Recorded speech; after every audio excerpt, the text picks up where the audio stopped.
আসসালামু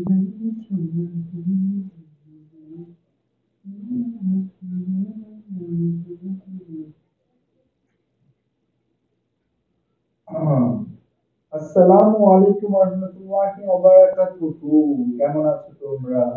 হা, হা, হা, হা, হা। এরকম কতগুলো আমাকে লেখা এরকম মুভির মধ্যে লেখা যায় না যে হচ্ছে শয়তান হাসি দেয় এভাবে যে হা, হা, হা, হা, হা। হু, হু, হু, হু, হু, হু, হু। একজন প্রশ্ন করছে আলফাতে কি সব ক্লাস আমি নিই? না, আলফাতে হচ্ছে যে আমাদের যে বায়োলজি ক্লাস সেটা আমি নিই, কেমিস্ট্রি ক্লাস আমি নিই, ফিজিক্স ক্লাস তো এতদিন আমি নিতাম, বাট নেক্সট আলফা থেকে ফিজিক্স ক্লাস আমি নিবো না। আমাদের ত্রিপলির একজন হচ্ছে ক্যাপেবল টিচার আমরা পেয়ে গিয়েছি, সে খুব ভালো ফিজিক্স পড়ায় এবং তাকে আমরা এই বছর গ্রুমিংও করে ফেলেছি।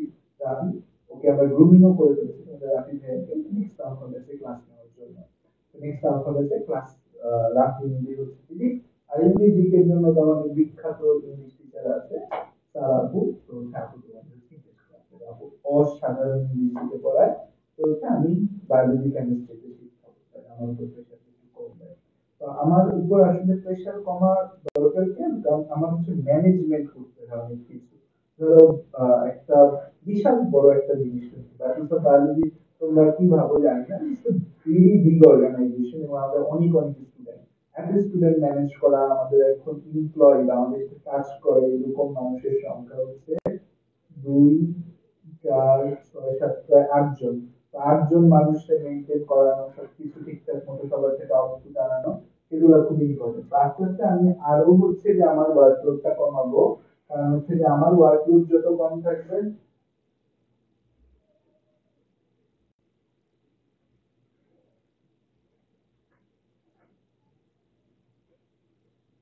হ্যালো,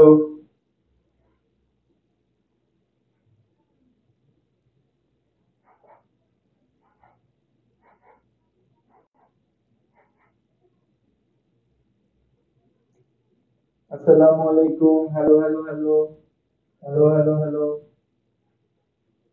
হ্যালো হ্যালো, এখন ঠিক আছে?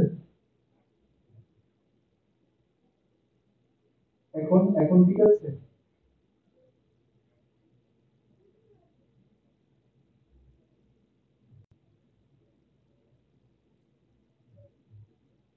এখনো ঠিক নেই?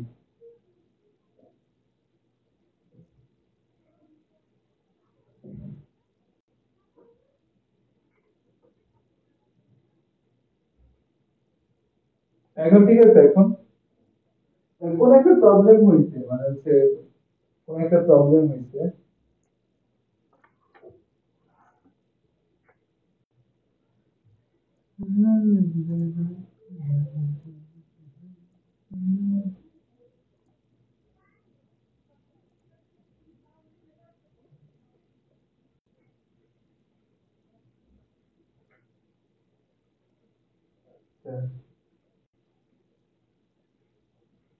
এখনো কথা বুঝে যাচ্ছে না?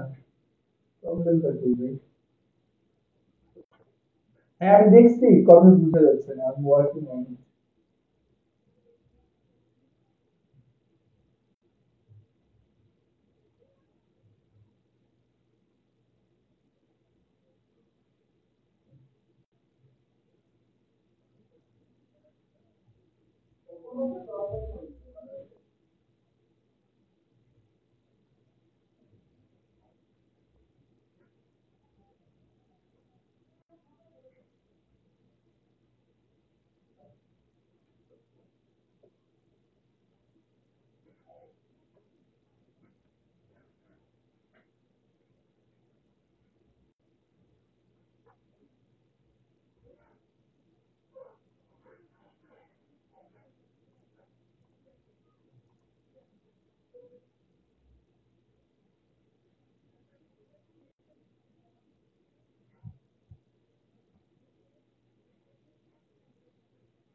হ্যালো, এখন ঠিক আছে না এখনো প্রবলেম করতেছে?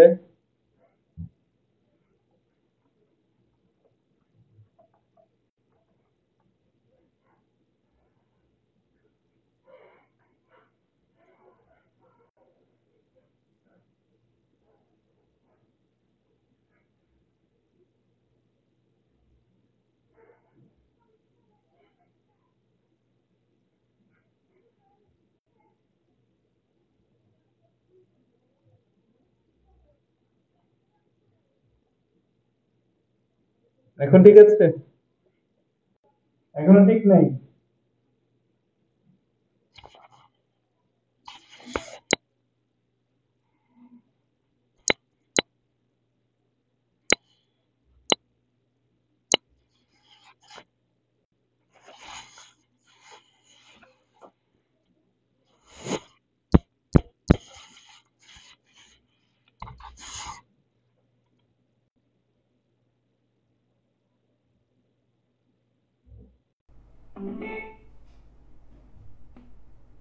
আই থিঙ্ক এখন ঠিক হয়ে গেছে। আমার মনে হয় এখন ঠিক হয়ে গেছে।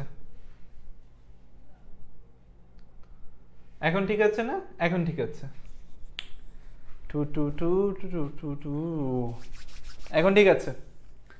ওই এটার সাথে ওই ব্লুটুথ স্পিকার যুক্ত ছিল তো এই জন্য একটু প্রবলেম করতেছিল এটা। This is the culprit.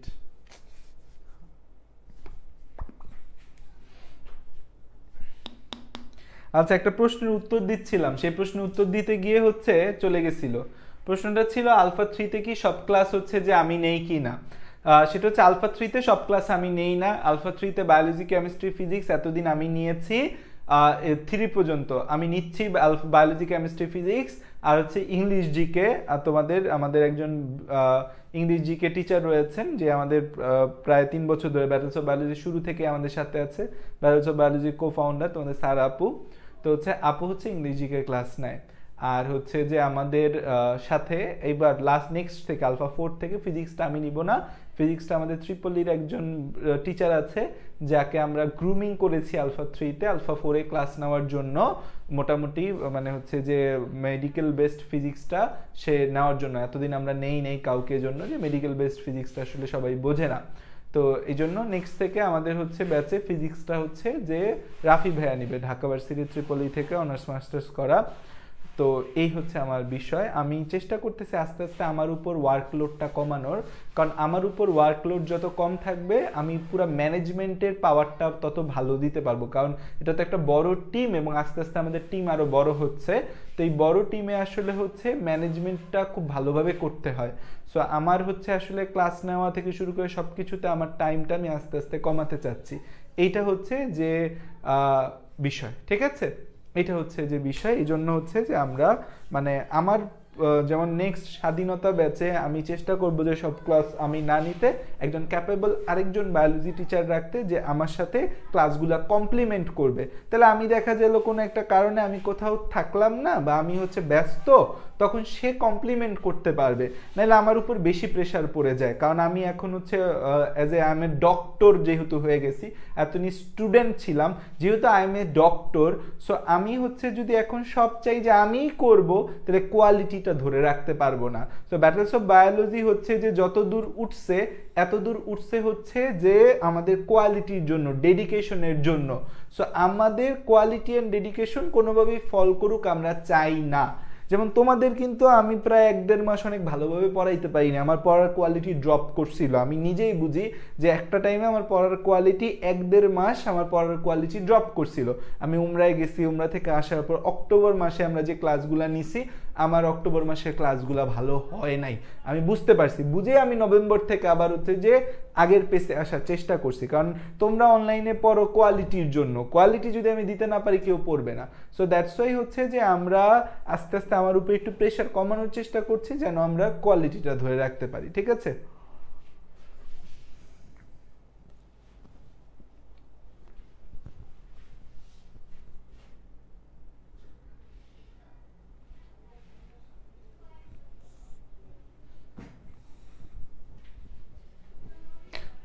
আলফাতে পড়লে কি বাইরে কোচিং না করলেও চলবে? আলফাতে পড়লে তুমি বাইরে কোচিং করার সময় পাবা না, এটা হচ্ছে মেন কথা, বুঝছো? আলফাতে পড়লে বাইরে কোচিং করার টাইম পাওয়া যায় না যদি আলফাতে তুমি ডেডিকেটেড ভাবে থাকো।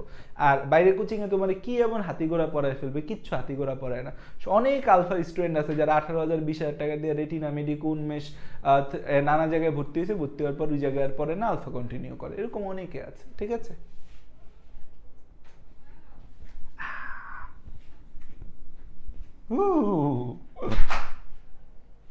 আচ্ছা, আমরা হচ্ছে যে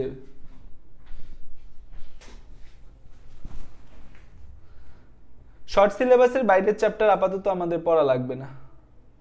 আমরা আলফা 3-তে শর্ট সিলেবাসটাই মেইনলি পড়াচ্ছি, আলফা 4-এও আমরা মেইন শর্ট সিলেবাস পড়াবো। এবছর অ্যাডমিশন টেস্টে আসলে ক্লিয়ার হয়ে যাবে আমাদের শর্ট সিলেবাসের বাইরে কিছু আসবে কিনা। আমার মনে হয় না শর্ট সিলেবাসের বাইরে কিছু আসবে। শর্ট সিলেবাসের বাইরের যে চ্যাপ্টারগুলো আছে সেগুলোর উপর আমি ক্লাস তোমাদের গ্রুপে আপলোড দিয়ে দিব। তোমরা যারা যারা ইন্টারেস্টেড, যারা ফ্রি আছো, তারা ক্লাসগুলো দেখে নিবা। আমার কাছে মনে হয় না যে শর্ট সিলেবাসের বাইরের চ্যাপ্টারগুলো দেখার তোমাদের কাছে উপযুক্ত সময় আছে, কারণ তোমরা অনেক ব্যস্ত এবং তোমাদের সিলেবাস বেশিরভাগেরই এখনো শেষ হয় নাই। এবং আমি জানি যে আর 2 মাস পর তোমরা মার্চের দিকে আমাকে বলবা যে ভাইয়া বায়োলজি আর কেমিস্ট্রি সিলেবাসটাই শেষ হয়েছে, আর কোনো সাবজেক্টের সিলেবাস শেষ হয় না, এই কথা তোমরা বলবা। কারণ হচ্ছে আর কোনো সাবজেক্টের সিলেবাসই তোমাদের শেষ হবে না ঠিক মতো, বা অনেকের হবে, অনেকের হবে না। তো এই জন্য বিষয়টা হচ্ছে যে তোমাদের হাতে ওই শর্ট সিলেবাসের বাইরের চ্যাপ্টার নিয়ে চিন্তা করার মতো উপযুক্ত সময় তোমাদের হাতে নাই, কারণ তোমরা অনেক কম সময় পাচ্ছ এইচএসসির জন্য অন্য যে কোনো ব্যাচের তুলনায়। সো দ্যাটস ওয়াই এটি নিয়ে আসলে চিন্তিত হওয়ার কারণ নাই। তোমাদের শর্ট সিলেবাসের বাইরে খুব বেশি কিছু আসবে না আমার যেটা ধারণা। এটা আমরা আরও 23 ব্যাচের মার্চের 10 তারিখ পরীক্ষা আছে, 22 ব্যাচের, সেখানে আমরা আরও ক্লিয়ার হয়ে যাব যে অ্যাডমিশন টেস্টে শর্ট সিলেবাসের বাইরে কিছু আসছে না। এর আগের বার প্রথম ছিল, এই জন্য এটা নিয়ে একটু ঝামেলা হয়েছিল। এবার থেকে আশা করি কোনো ঝামেলাই হবে না, আমাদের সব প্রশ্ন শর্ট সিলেবাস থেকেই আসবে। আর শর্ট সিলেবাসের বাইরের চ্যাপ্টারগুলো আমি তোমাদের দিয়ে দিব, গ্রুপে আপলোড দিয়ে দিব। তোমরা যারা যারা ইন্টারেস্টেড আছো তারা ক্লাসগুলো দেখে নিও, কোনো সমস্যা নেই, ঠিক আছে? কারণ আমাদের আগে শর্ট সিলেবাস শেষ করা দরকার, ঠিক আছে? আগে হয়েছে যে গুরুত্বপূর্ণ কাজ করতে হবে, তারপর অগুরুত্বপূর্ণ কাজ করার সময় পাওয়া যাবে। শর্ট সিলেবাস শেষ করতে আমাদের ধোয়া বাইরে হয়ে যাইতেছে, আর শর্ট সিলেবাসের বাইরের অংশ তো পরের কথা। নর্মালি হচ্ছে এইচএসসিতে সময় পাওয়া যায় কয় মাস? নর্মালি এইচএসসিতে সময় পাওয়া যায় 18 থেকে 20 মাস। তোমরা কয় মাস সময় পাইছো? তোমাদের শুরু হয়েছে কবে? মানে তোমাদের এইচএসসির ক্লাস, ফার্স্ট ইয়ারের ক্লাস প্রথম শুরু হয়েছে কবে বলো তো?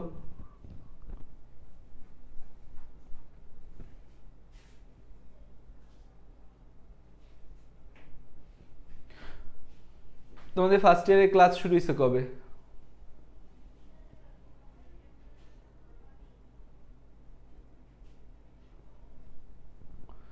মার্চে তোমাদের ফার্স্ট ইয়ারের ক্লাস শুরু হয়েছে। দ্যাট মিনস হচ্ছে তোমরা জুলাইয়ে পরীক্ষা দিচ্ছ, মার্চ, এপ্রিল, মে, জুন, তোমরা হচ্ছে 1 বছর 4 মাস সময় পাচ্ছ। যেখানে নর্মালি আমাদের এইচএসসি সেশন শুরু হয় কবে জানো? এইচএসসি সেশন শুরু হয় জুলাইয়ের 1 তারিখ থেকে। এইচএসসি সেশন শুরু হয় জুলাইয়ের 1 তারিখ থেকে। হ্যাঁ, জুলাইয়ের 1 তারিখ না, জুনের 1 তারিখ।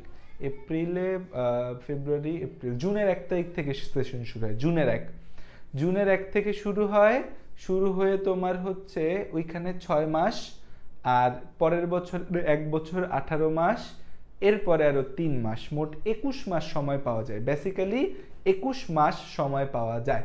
21 মাস মানে নর্মাল এইচএসসির সময় হচ্ছে 21 মাস। 21 মাসে পড়তে হয় যা, আর তোমরা পড়তেছো 16 মাসে। দ্যাট মিনস হচ্ছে তোমরা 5 মাস কম পাইছো। 5 মাস কমের জন্য তোমাদের সিলেবাস কমাইছে 30%। আচ্ছা, ঠিক আছে, জাস্টিফাই করা যায় যে 5 মাস কমের জন্য 30% সিলেবাস কমাইছে। বাট এইচএসসি সিলেবাস না আসলে অনেক বড়, আর আমরা আমাদের ব্যাচটা লেট করে শুরু করছি, নাইলে আরো আগেই শেষ করতে পারতাম। আমাদের একটা ঝামেলা যেটা হয়েছে, না ঝামেলা না, মানে যেটা বলতেছিলাম সেটা হয়েছে যে তোমাদের একটা সমস্যা হয়েছে, তোমরা জাস্ট 7টা চ্যাপ্টার করে পড়তেছো। বাস্তবতা হয়েছে কি জানো? আমরা যখন আমরা এইচএসসি পরীক্ষা দিচ্ছি, আমরাও না সব অধ্যায় পড়তাম না। এরকম 7টা বা 8টা চ্যাপ্টারই আমরা মার্ক করে ভালো করে পড়া যেতাম, বাকি অধ্যায়গুলো আমরা পড়তাম না ভালো করে। যেমন নর্মালি হচ্ছে প্রথম দিকের অধ্যায়গুলো খুব ভালো করে পড়া হইতো, 8-9 পর্যন্ত। 10-11-12 কেউ খুব বেশি তত পড়তো না, বা চ্যাপ্টার মার্ক করে ফেলতো, এখান থেকে প্রশ্ন আসে, এগুলা ভালো করে পড়বো, এটা আমরা মার্ক করতাম। তোমাদের হচ্ছে যে আসলে আবার উইকে 3 দিন ক্লাস হয়েছে 3 মাস। আচ্ছা, তোমরা আবার কোভিড ছিল মনে হয় তখন, তোমরা কি মানে অনলাইনেই মনে হয় কিছুদিন ক্লাস করছো, অফলাইনে ক্লাস করো নাই? হুম।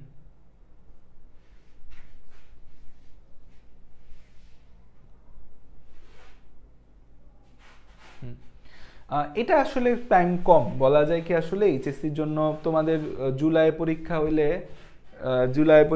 তোমরা হচ্ছে 6, না না কেমনে, ঠিক ঠিক নাই তো, 15 মাস বলছি তাই না? 15 মাস? না না, তোমরা হচ্ছে মার্চে শুরু করছো, তাইলে হচ্ছে মার্চ এপ্রিল মে জুন, 4 আর আমাদের হচ্ছে না, এপ্রিল মে জুন, কি হিসাব করতে, March April May June July August September October November December January ফেব্রুয়ারি মার্চ এপ্রিল মে জুন, হ্যাঁ 16 মাস সময় পাইছো তোমরা। ওইখানে 5 মাস না, 5 মাস কম পাইছো তোমরা, 5 মাস কমের জন্য 30% সিলেবাস। আসলে তোমাদের আবার যে চ্যাপ্টারগুলো দিছে ওইগুলো অনেক বড় বড় চ্যাপ্টার দিছে, ছোট ছোট চ্যাপ্টারগুলো বাদ দিছে। যেমন ধরো বোটানির ক্ষেত্রে বাদ দিছে হচ্ছে তিন একটা বড় চ্যাপ্টার মানা গেল, এরপর বাদ দিছে 5-6 তো ছোট চ্যাপ্টার, তারপর বাদ দিছে হচ্ছে 10 ছোট চ্যাপ্টার, 12 কেউ পড়েই না জিন্দিগিতে। তাহলে তোমাদের চ্যাপ্টার বাদ দিছে বলতে গেলে হইছে যে মেইন একটা চ্যাপ্টার বাদ দিছে 3, জুলজি থেকে বাদ দিছে হইছে 6 ছোট চ্যাপ্টার, 8টা একটা বড় চ্যাপ্টার বাদ দিছে, 10 ছোট চ্যাপ্টার। তবে বাদটা দিল কি, ছোট ছোট চ্যাপ্টার গুলো সব বাদ দিছে, সব বড় বড় চ্যাপ্টার তোমাদের রেখে দিছে, এটা একটা হচ্ছে ঝামেলা। আচ্ছা আসো তো আমরা হচ্ছে পড়ি। আচ্ছা আরেকটা বিষয় হচ্ছে কি, আমি চাচ্ছি তোমাদের একটু প্রেশার দিয়া হইলেও তোমাদের মার্চের মধ্যে আমি কোর্সটা শেষ করতে চাচ্ছি, কারণ হচ্ছে তোমাদের এখনো বাকি আছে হচ্ছে এটা শেষ করলে বোটানির আর বাকি থাকবে 1-2, বোটানির 2 বিষয় না, 3 ক্লাস নিলে বোটানির 2 শেষ হয়ে যাবে। আর ওদিক থেকে বাকি থাকতেছে হচ্ছে বোটানি 1, তাহলে বোটানি কিন্তু আমরা মোটামুটি গুছায় ফেলছি। বোটানির 1 বাকি থাকবে আমাদের, 1-2 বাকি থাকবে। জুলজিতে কিন্তু ভালো বাকি আমাদের 1-2-3, এবং এই 1-2-3 মধ্যে 2 মধ্যে কিন্তু অনেকগুলা চ্যাপ্টার, মানে 2 মধ্যে কিন্তু আরো 3টা চ্যাপ্টার আছে, একটা রুই মাছ, একটা হাইড্রা, একটা হচ্ছে ঘাস ফড়িং, 3টা চ্যাপ্টার। এর মধ্যে হাইড্রাটা কম্পারেটিভলি ছোট, 3 ক্লাসে আমরা হাইড্রা পড়ে ফেলতে পারবো আমরা যদি ভালোভাবে পড়ি। রুই মাছ আমরা হচ্ছে 2 ক্লাসে পড়ে ফেলতে পারবো। ঘাস ফড়িংটা পড়তে আমাদের সময় লাগবে, মিনিমাম 5টা ক্লাস আমাদের ঘাস ফড়িং এর পিছিয়ে দিতে হবে। তাহলে 3-2-5 আর হচ্ছে 5-10টা ক্লাসে 2 অধ্যায় লাগবে আমাদের, 10 ক্লাস। আর প্রথম অধ্যায় যেটা, এটা যদি আমরা একটু ভালো করে ক্লাস করি 5 ক্লাসে শেষ করে দেওয়া যাবে, 15 ক্লাস। ওদিক থেকে থার্ড অধ্যায় যেটা, থার্ড অধ্যায়ের আমরা হচ্ছে থার্ড চ্যাপ্টার আমরা মিনিমাম 7 ক্লাসের নিচে থার্ড চ্যাপ্টার আমরা পড়া পারবো না, তাহলে হচ্ছে এখান থেকে 15-7-22টা ক্লাস লাগবে আমাদের, মানে হচ্ছে ফার্স্ট পেপার শেষ করতে, সেকেন্ড পেপার শেষ করতে। আর এদিক থেকে ফার্স্ট পেপার যে আছে আমাদের, ফার্স্ট পেপারের 1-2 শেষ করতে 10, 2 শেষ করতে 3, 13, তার মানে আরো 35 ক্লাস আমাদের লাগবে শেষ করতে।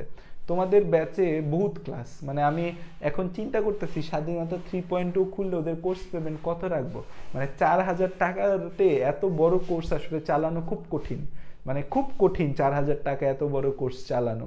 কিন্তু আবার পেমেন্ট বাড়াইলেও মানুষ বলবে ভাই কেন বাড়াইলেন। তো আমাদের জানুয়ারি আর ফেব্রুয়ারি মিলে তোমরা কি হচ্ছে, মানে ফেব্রুয়ারি আর মার্চ মিলে আমি চাচ্ছি তোমাদের সিলেবাসটা শেষ করে দিতে। কষ্ট হইলে আমার বেশি কষ্ট হবে, কারণ আমি ইন্টার নিতে আছি, আমার প্রেশার বেশি, কিন্তু হচ্ছে তোমাদের শেষ করে দিতে পারলে না তোমরা মোটামুটি একটু রিল্যাক্স হবা। কারণ ধরো তুমি ক্লাসগুলা করছো, কিছু পড়তে পারো নাই, তুমি বলবা ভাইয়া আমি পড়ার সময় পাবো কখন, আমি শুধু ক্লাস করছি।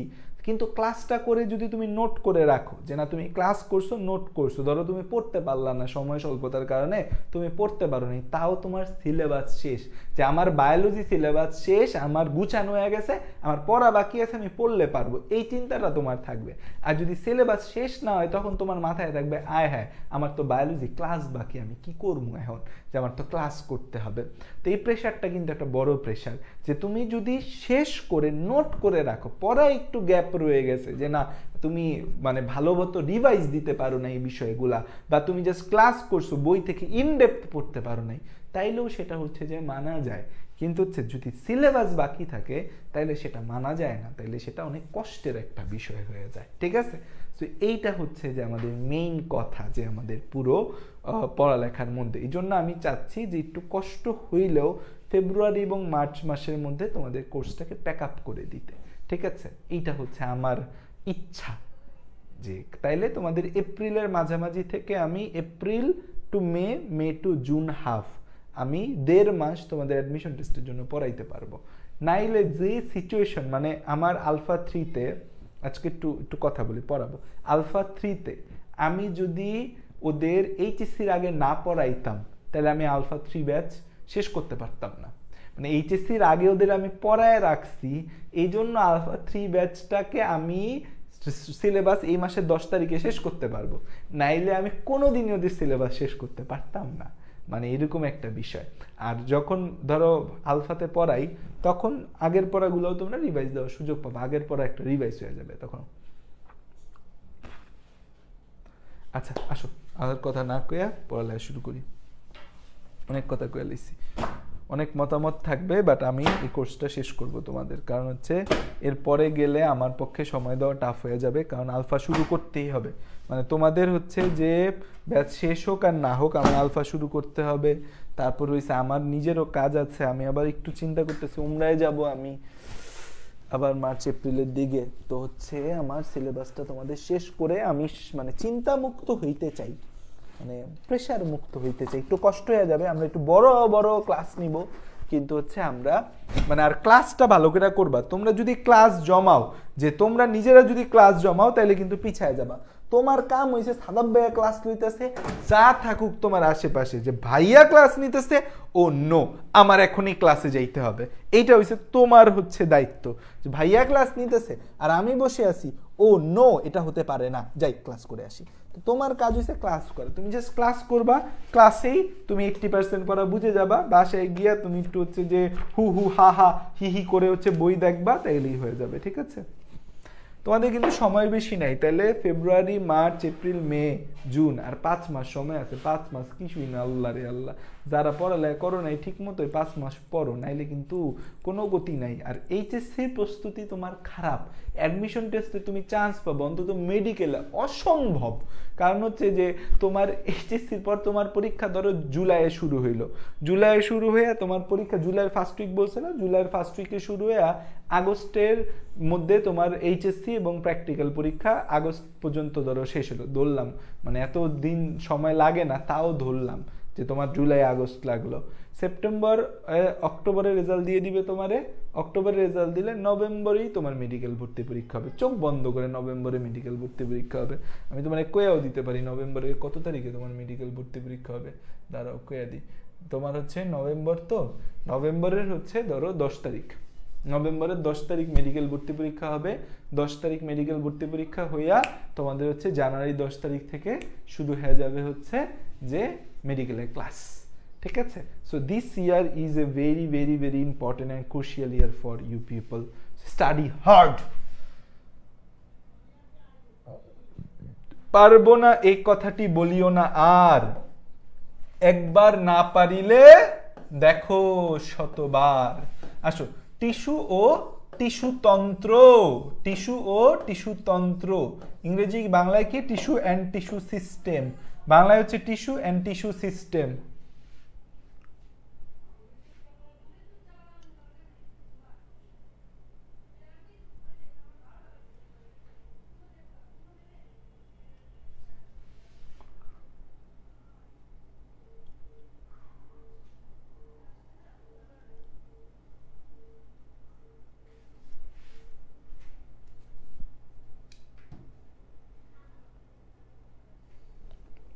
আচ্ছা, মাহি বলতেছে ভাই টি শার্টের জন্য আমরা টাকা দিতে পারি নাই, কি করব?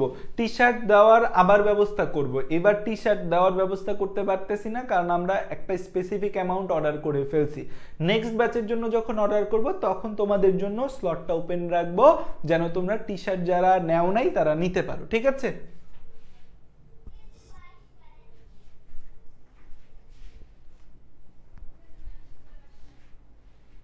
দাঁড়াও 1 মিনিট।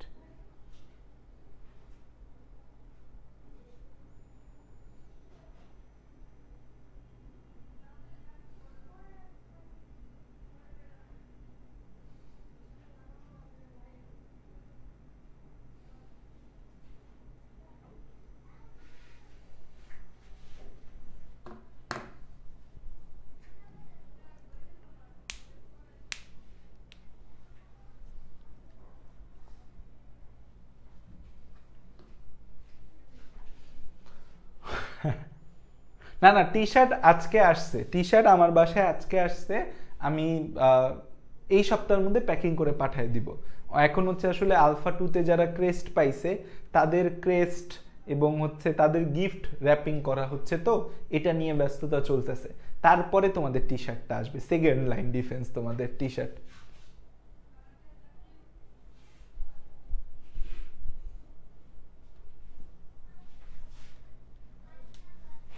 আচ্ছা আসো, তো আমরা পড়বো হচ্ছে টিস্যু এবং টিস্যু তন্ত্র। এখন আসো যে টিস্যু জিনিসটা আসলে কি আমাদের আমরা বুঝি যে আমাদের জীবদের গাঠনিক এবং কার্যকরী একক কি বলো তো বাবুরা? জীবদের গাঠনিক এবং কার্যকরী একক, জীবদেহের গাঠনিক ও কার্যকারী একক কি? জীবদেহের গাঠনিক ও কার্যকারী একক কি? জীবদেহের গাঠনিক ও কার্যকারী একক কি? জীবদেহের গাঠনিক ও কার্যকারী একক কি? জীবদেহের গাঠনিক ও কার্যকারী একক কি? জীবদের গাঠনিক ও কার্যকারী একক, জীবদের গাঠনিক এবং কার্যকারী একক, জীবদের গাঠনিক এবং কার্যকারী একককে আমরা কি বলি বলো? জীবদের গাঠনিক এবং কার্যকারী যে একক আছে সে একককে আমরা কি বলি? জীবদের গাঠনিক এবং কার্যকারী একককে কি বলি আমরা? জীবদের গাঠনিক এবং কার্যকারী একক কি? জীবদের গাঠনিক এবং কার্যকারী একক কি? কোষ। Very good. এই কোষ, অনেকগুলা কোষ মিলে যখন একই সাথে একই রকম কাজ করে তখন তাকে কি বলা হয়? যে আমাদের অনেকগুলো কোষ যখন কোষ অনেকগুলা মিলে যখন কোষগুচ্ছ একই কাজ করলে তখন তাকে কি বলে? একই কাজ করলে তখন তাকে আমরা কি বলি? কোষগুচ্ছ একই কাজ করতেছে তখন তাদের বলে দিব টিস্যু করে দিছে হিসু। ঠিক আছে? ছোটবেলায় আমরা মানুষের নাম নিয়ে এরকম মজা নিতাম না? আমার ফ্রেন্ডের নাম ছিল ওমি, ওই বলতাম ও মি কইরা দিছে বমি। ঠিক আছে? তারপরে আমি চায়ের কাছে বিচার দিব, আমি চায়ের কাছে বিচার দিব। ঠিক আছে? আমার ওই ফ্রেন্ড এখন ঢাকা মেডিকেল কলেজে আছে। তারপর হচ্ছে টিস্যু, তাহলে হচ্ছে কোষগুচ্ছ যখন একই কাজ করে তখন তাকে বলি টিস্যু। আর অনেকগুলো টিস্যু মিলে যখন অনেকগুলো টিস্যু একই সাথে থেকে একই কাজ করলে তখন তাকে আমরা কি বলি? একই সাথে থেকে একই কাজ করলে আমরা টিস্যু তন্ত্র বলি। একই সাথে থেকে একই কাজ করলে আমরা কি বলবো তাদের? আমরা তাদের বলবো হচ্ছে টিস্যু তন্ত্র। একই সাথে থেকে একই কাজ করলে তাদেরকে আমরা কি বলবো? টিস্যু তন্ত্র বলবো। তখন তাদেরকে আমরা বলবো হচ্ছে টিস্যু তন্ত্র। তখন তাদেরকে আমরা কি বলবো? তখন তাদেরকে আমরা বলবো টিস্যু তন্ত্র।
ভেতরে জিকেই আছে, জিকে এক্সাম দিতে বলো সবাইকে। টাইটেলে আমি ভুল করে ইংরেজি লিখে দিয়েছি। না না, ক্লাস আটকে যায়নি রে বাবা। আমার হচ্ছে যে আলফা ব্যাচে মানে আলফার সাব গ্রুপ আছে, আবার একটা সাব গ্রুপ হচ্ছে যে সেকেন্ড টাইমার যারা আছে আলফাতে তাদেরকেও তো একটু সার্ভ করতে হয়। তো সেকেন্ড টাইমারদের পড়াইছি। ধরো ফার্স্ট টাইমারদের যখন এক্সাম চলতেছে তখন সেকেন্ড টাইমাররা কি করবে, তো সেকেন্ড টাইমারদের তখন আবার আলাদাভাবে প্যারা নিয়ে পড়াইছি। এখন সেকেন্ড টাইমারদের ক্লাস শেষ, ফার্স্ট টাইমারদের ক্লাস হইছে এখন। তো হচ্ছে এখন সেকেন্ড টাইমারদের তো ওদের গ্রুপে হচ্ছে যে এক্সাম নিচ্ছি, ওই এক্সামে ধরো আজকে জিকে এক্সাম লেখা লাইছি ইংরেজি, পোলাবাইন তো হচ্ছে কান্নাকাটি কইরা হচ্ছে যে কাহিল যে হচ্ছে যে আল্লাহ ভাইয়া হচ্ছে আপনি হচ্ছে যে ইংলিশ কেন দিছেন। তো আচ্ছা যাই হোক, আসো তাহলে হচ্ছে আমরা ক্লাস শুরু করি। তাহলে হচ্ছে জীবদের গাঠনিক এবং কার্যকারী এককে কি বলা হয়? কোষ। আমি এতক্ষণ মোটিভেশনাল কথাবার্তা আজাইরা পেঁচাল পারতেছিলাম, 190 জন আসিল।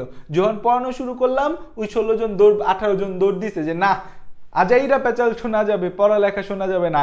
একটা ভিডিও আজাইরা পেঁচাল হচ্ছে সবাই দৌড়ায় যাচ্ছে, পড়ালেখা হচ্ছে সবাই দৌড়ায় অন্যদিকে যাচ্ছে। এমন কেন তোমরা ভাই?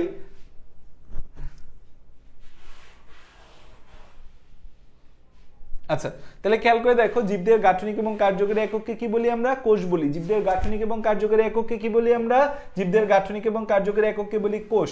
আর যখন হচ্ছে আমরা এই কোষগুলা একসাথে মিলে একই রকম কাজ করে সেটাকে বলি কোষগুচ্ছ। কোষগুচ্ছকে কি বলি আমরা? কোষগুচ্ছ আমাদের হচ্ছে টিস্যু। আর অনেকগুলা টিস্যু একই সাথে থেকে যখন একই রকম কাজ করে তখন তাকে কি বলা হয়? তখন তাকে হচ্ছে টিস্যু তন্ত্র বলা হয়। টিস্যু তন্ত্র বলা হয়। তখন তাকে কি বলা হয়? তখন তাকে হচ্ছে টিস্যু তন্ত্র বলা হয়। তখন তাকে টিস্যু তন্ত্র বলা হয়। তখন তাকে টিস্যু তন্ত্র বলা হয়। তাহলে হচ্ছে এই টিস্যুর আরেকটা নাম কি? বাংলা নাম হচ্ছে কলা। সো উদ্ভিদের যে টিস্যু আছে, টিস্যুকে আমরা দুইটা ভাগে ভাগ করতে পারি। বিভাজন ক্ষমতার উপর ভিত্তি করে উদ্ভিদের টিস্যুকে দুই ভাগে ভাগ করা যায়।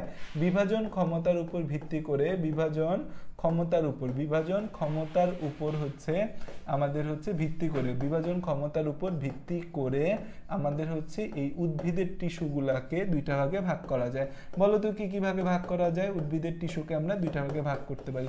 বলো বলো বলো কি কি ভাগে দুইটা ভাগে ভাগ করা যায়? একটা হচ্ছে ভাজক টিস্যু, একটা হচ্ছে বিভাজনক্ষম টিস্যু, আর একটা হচ্ছে বিভাজনে সক্ষম, একটা হচ্ছে বিভাজনে সক্ষম, আর একটা হচ্ছে বিভাজনে অক্ষম। বিভাজনে সক্ষম, বিভাজনে অক্ষম, বিভাজনে সক্ষম, বিভাজনে অক্ষম।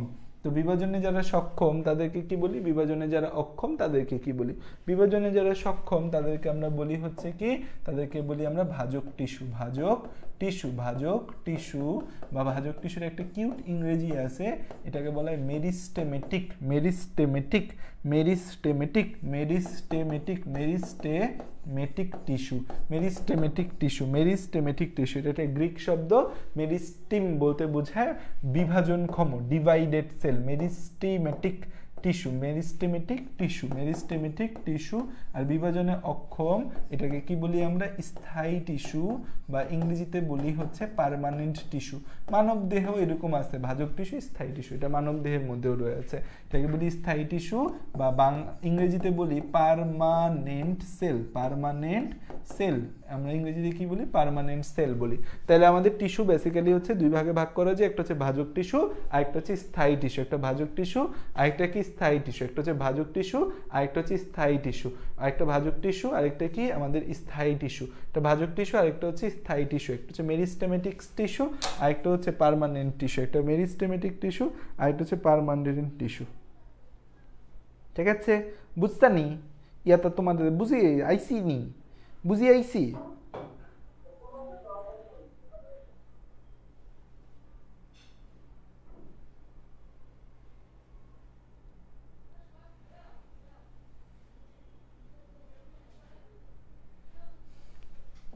আচ্ছা, এবার আসো যে ভাজক টিস্যু নিয়ে আমরা একটু খেলাধুলা করি। ভাজক টিস্যু নিয়ে আমরা একটু খেলাধুলা করি। ভাজক টিস্যুর বৈশিষ্ট্য, ভাজক টিস্যুর বৈশিষ্ট্য। ভাজক টিস্যুর এক নম্বর বৈশিষ্ট্য কি বলো? এক নম্বর বৈশিষ্ট্য ভাজক টিস্যুর হচ্ছে বিভাজনক্ষম। ভাজক টিস্যুর এক নম্বর বৈশিষ্ট্য হচ্ছে বিভাজনক্ষম, বিভাজনে সক্ষম, বিভাজনে সক্ষম, বিভাজনে সক্ষম। ভাজক টিস্যুর এক নম্বর বৈশিষ্ট্য হচ্ছে বিভাজনে সক্ষম, যেটা বিভাজিত হয়। এখন বিভাজনে সক্ষম বা বিভাজন ক্ষমতা সম্পন্ন। এখন বিভাজিত হয় মানে এরা জীবিত, বিভাজিত হয় মানে কি? এরা জীবিত। তাহলে হচ্ছে কোষগুলো জীবিত। কোষগুলো আমাদের কেমন হয়? কোষগুলা জীবিত হয়, কোষগুলা জীবিত হয়। এবং জীবিত মানুষ বেশি লাফালাফি করে না, ছোট হয়, শুধু সাইজের হয়, অপেক্ষাকৃত ছোট। জীবিত অপেক্ষাকৃত ছোট এবং হচ্ছে সমব্যাসীয়। সমব্যাসীয়, এই সমব্যাসীয় কথাটা দিয়ে কি বোঝায়? সমব্যাসীয় কথাটা দিয়ে কি বোঝায়? তাহলে খেয়াল করো, ভাজক টিস্যুর বৈশিষ্ট্য হচ্ছে বিভাজনে সক্ষম। ভাজক টিস্যুর বৈশিষ্ট্য কি?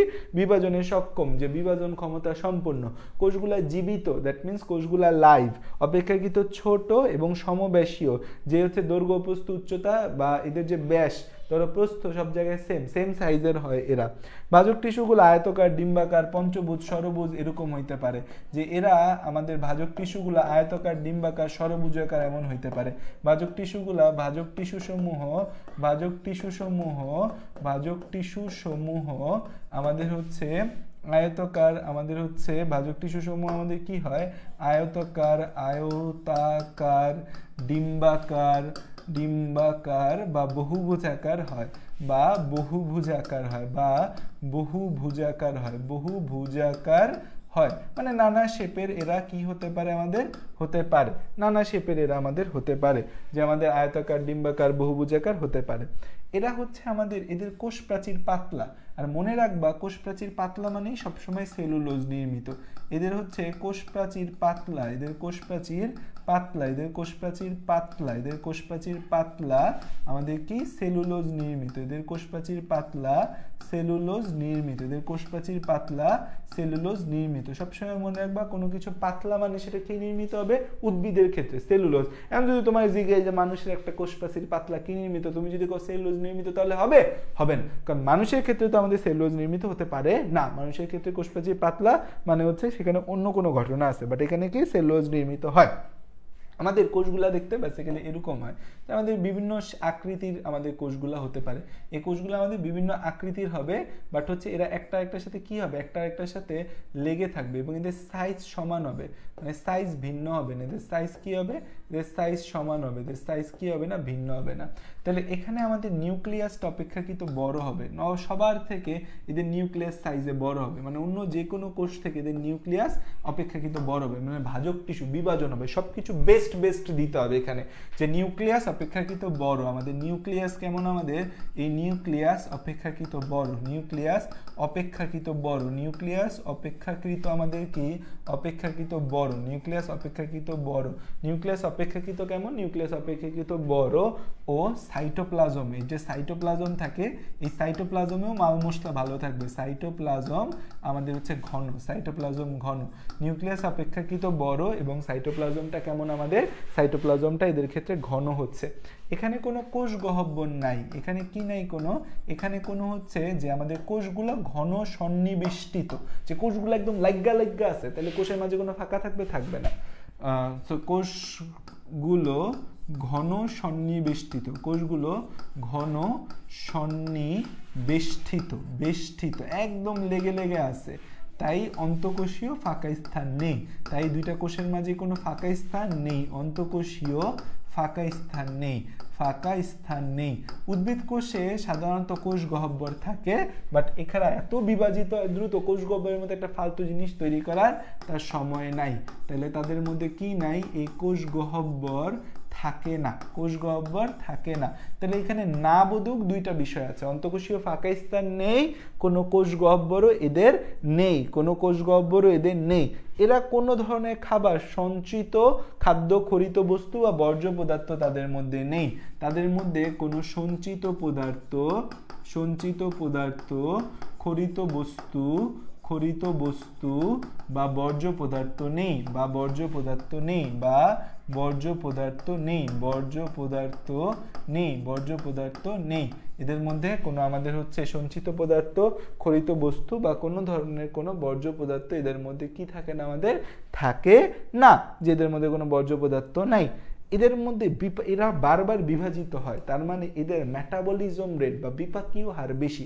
মেটাবলিজম মানে কি, মেটাবলিজম মানে কোনো কিছু তৈরি করা বা ভাঙা, তাহলে এদের মধ্যে দেখা যায় বিপাকীয় হারটা আমাদের বেশি, এদের বিপাকীয় হার বা মেটাবলিজম রেটটা আমাদের হচ্ছে বেশি, এদের বিপাকীয় হার, এই কোষগুলার বিপাকীয় হার, মেটাবলিজম মানে কি কোনো কিছু ভাঙা বা গড়া, বিপাকীয় হার বা metabolism rate, metabolism rate, metabolism rate, বিপাকীয় হার বা মেটাবলিজম রেটটা আমাদের কেমন, এদের ক্ষেত্রে হচ্ছে বেশি, বিপাকীয় হার বা মেটাবলিজম রেটটা এদের ক্ষেত্রে বেশি। এদের প্লাস্টিডগুলা প্রোপ্লাস্টিড রূপে থাকে, এদের যে প্লাস্টিড আছে, প্লাস্টিড সমূহ, এদের যে প্লাস্টিড আছে, প্লাস্টিড সমূহ এই প্রোপ্লাস্টিড রূপে থাকে, প্রোপ্লাস্টিড রূপে থাকে, প্রোপ্লাস্টিড রূপে থাকে। প্লাস্টিড জিনিসটা কি বলতো, প্লাস্টিড হচ্ছে উদ্ভিদের এমন একটা অঙ্গাণু যারা খাবার তৈরি করতে পারে। তো ভাজক টিস্যু তো বারবার বিভাজিত হয়, তো ভাজক টিস্যুতে প্লাস্টিডটা একটু আদি অবস্থায় থাকে, প্রোপ্লাস্টিড রূপে থাকে, মানে ফুল অ্যাক্টিভ ফর্মে থাকে না। যখন ভাজক টিস্যুটা বিভাজিত হয়ে ঠান্ডা হয়ে যাবে, স্থায়ী টিস্যু হবে, তখন তারা হচ্ছে যে পূর্ণ তাদের রূপটা প্রকাশ করবে। তারা প্লাস্টিড সমূহ ভাজক টিস্যুতে কি অবস্থায় থাকে, প্রোপ্লাস্টিড রূপে থাকে। আচ্ছা, আর হচ্ছে এই ভাজক টিস্যুগুলা আমাদের সাধারণত দৈর্ঘ্য প্রস্থ এগুলা সব সমান থাকে, আমাদের ভাজক টিস্যুতে আমাদের কোষগুলায় দৈর্ঘ্য প্রস্থ সমান থাকে, ভাজক টিস্যুতে আমাদের হচ্ছে কোষের দৈর্ঘ্য প্রস্থ সমান থাকে, কোষের দৈর্ঘ্য প্রস্থ সমান থাকে, যে কোষগুলা সেম সেম হয়, সেম সেম সাইজের হয়, দৈর্ঘ্য প্রস্থ সমান থাকে ভাজক টিস্যুর মধ্যে। ভাজক টিস্যুগুলা সাধারণত এই ভাজক টিস্যুগুলা অপরিণত কোষ, কারণ এরা এখনো বিভাজিত হচ্ছে, এখনো এরা পরিণত হতে পারে নাই। আর ভাজক টিস্যুর মধ্যে বিভাজনটা কোন ধরনের বিভাজন? মাইটোসিস বিভাজন। ভাজক টিস্যুর বিভাজনটা কোন ধরনের বিভাজন? মাইটোসিস বিভাজন। এগুলো হচ্ছে আমাদের প্রাণপ্রিয় চাচা ভাজক টিস্যুর বৈশিষ্ট্য। আমাদের প্রাণপ্রিয় চাচা ভাজক টিস্যুর বৈশিষ্ট্য হচ্ছে এগুলা। তাহলে ভাজক টিস্যুর কি কি বৈশিষ্ট্য আমরা পাইলাম? এই কয়টা বৈশিষ্ট্য আমাদের মনে রাখতে হবে। তাহলে একবার একটু পড়ো তো রিডিং, যে ভাজক টিস্যুগুলো আমাদের কি? ভাজক টিস্যুগুলো আমাদের বিভাজনে সক্ষম। ভাজক টিস্যুগুলো আমাদের কি? বিভাজনে সক্ষম। ভাজক টিস্যুগুলো কি আমাদের? ভাজক টিস্যুগুলো আমাদের বিভাজনে সক্ষম। ভাজক টিস্যুগুলো আমাদের বিভাজনে সক্ষম। কোষগুলা জীবিত। ভাজক টিস্যুগুলো আমাদের বিভাজনে সক্ষম। কোষগুলা কেমন আমাদের? কোষগুলো হচ্ছে আমাদের বিভাজনে সক্ষম। কোষগুলো আমাদের জীবিত, অপেক্ষাকৃত ছোট, সমবেশীয়। ভাজক টিস্যু সমূহ আয়তাকার, ডিম্বাকার বা বহুভুজাকার হয়। কোষগুলা পাতলা হয়। কোষ প্রাচীরগুলা সেলুলোজ নির্মিত। নিউক্লিয়াস অপেক্ষাকৃত বড়, সাইটোপ্লাজম ঘন। কোষগুলা ঘন সন্নিবেষ্টিত, যে অন্তঃকোষীয় ফাঁকা স্থান নাই যাদের মাঝে, কোষ গহ্বর থাকে না, এদের মাঝে কোনো কোষ গহ্বর নাই। সঞ্চিত পদার্থ, খরিত বস্তু বা বর্জ্য পদার্থ নেই। বিপাকীয় হার বা মেটাবলিজম রেট বেশি। প্লাস্টিড সমূহ প্রোপ্লাস্টিড রূপে থাকে। প্লাস্টিড সমূহ কি রূপে থাকে? প্রোপ্লাস্টিড রূপে থাকে। কোষের দৈর্ঘ্য প্রস্থ সমান। অপরিণত কোষ, মাইটোসিস বিভাজন হয়। তাদের মধ্যে কোন ধরনের বিভাজন হয়? তাদের মধ্যে মাইটোসিস বিভাজন হয়। তাদের মধ্যে কোন ধরনের বিভাজন হয়? মাইটোসিস বিভাজন হয়। ক্লিয়ার? এতটুকু বিষয় আমার মনে হয় তোমরা ক্লিয়ার হয়ে গেছো। কোনো কনফিউশন আছে এতটুকুর মাঝে? কোনো কনফিউশন নাই। এগুলা কিভাবে মনে রাখবা? এগুলা পইরা পইরা মনে রাখবা। যেগুলো পড়ে পড়ে মনে রাখবা, পড়বা মনে থাকবে, সব তো মনে রাখা লাগবে না, পড়তে পড়তে মনে থাকবে। কোনো কিছু কি আর একবারে মনে থাকে? একবারে মনে থাকে না। প্রোপ্লাস্টিড জিনিসটা কি? প্রোপ্লাস্টিড জিনিসটা হচ্ছে যে আমাদের, ভাইয়া আমি এই বছর ড্রপ দিয়ে দিছি কারণ মেডিকেল প্রিপারেশনের সময় খুব কম। আমরা তো শর্ট সিলেবাসে পড়তেছি, তো সব মিলে মেডিকেলের জন্য প্রস্তুত হয়ে উঠতে পারবো না। ইয়ার ড্রপ দেওয়াটা কি সঠিক হয়েছে? আমার মতে সঠিক না। প্রোপ্লাস্টিড জিনিসটা তো আমি মনে হয় হচ্ছে বলছি, অলরেডি বলছি না? প্রোপ্লাস্টিড জিনিসটা কি বলো তো? প্রোপ্লাস্টিড জিনিসটা কি কেউ একজন বলো, কমেন্টে বলো। এই যে মাত্র আমি যে বলছি প্রোপ্লাস্টিড মানে কি, সে একজন কমেন্টে বলো যে বুঝতে পারছো।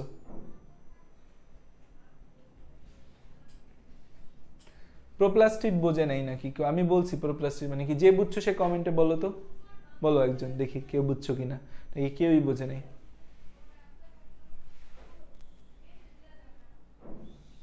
মেন্ডেলিয়ান ইনহেরিটেন্স মানে মেন্ডেলের বংশগতি বৈশিষ্ট্য, শেষ। প্রোপ্লাস্টিড মানে আদি প্লাস্টিড, যে প্লাস্টিডটা এখনো পুরাপুরি অ্যাক্টিভ হয় নাই। প্রো মানে সবসময় আদি।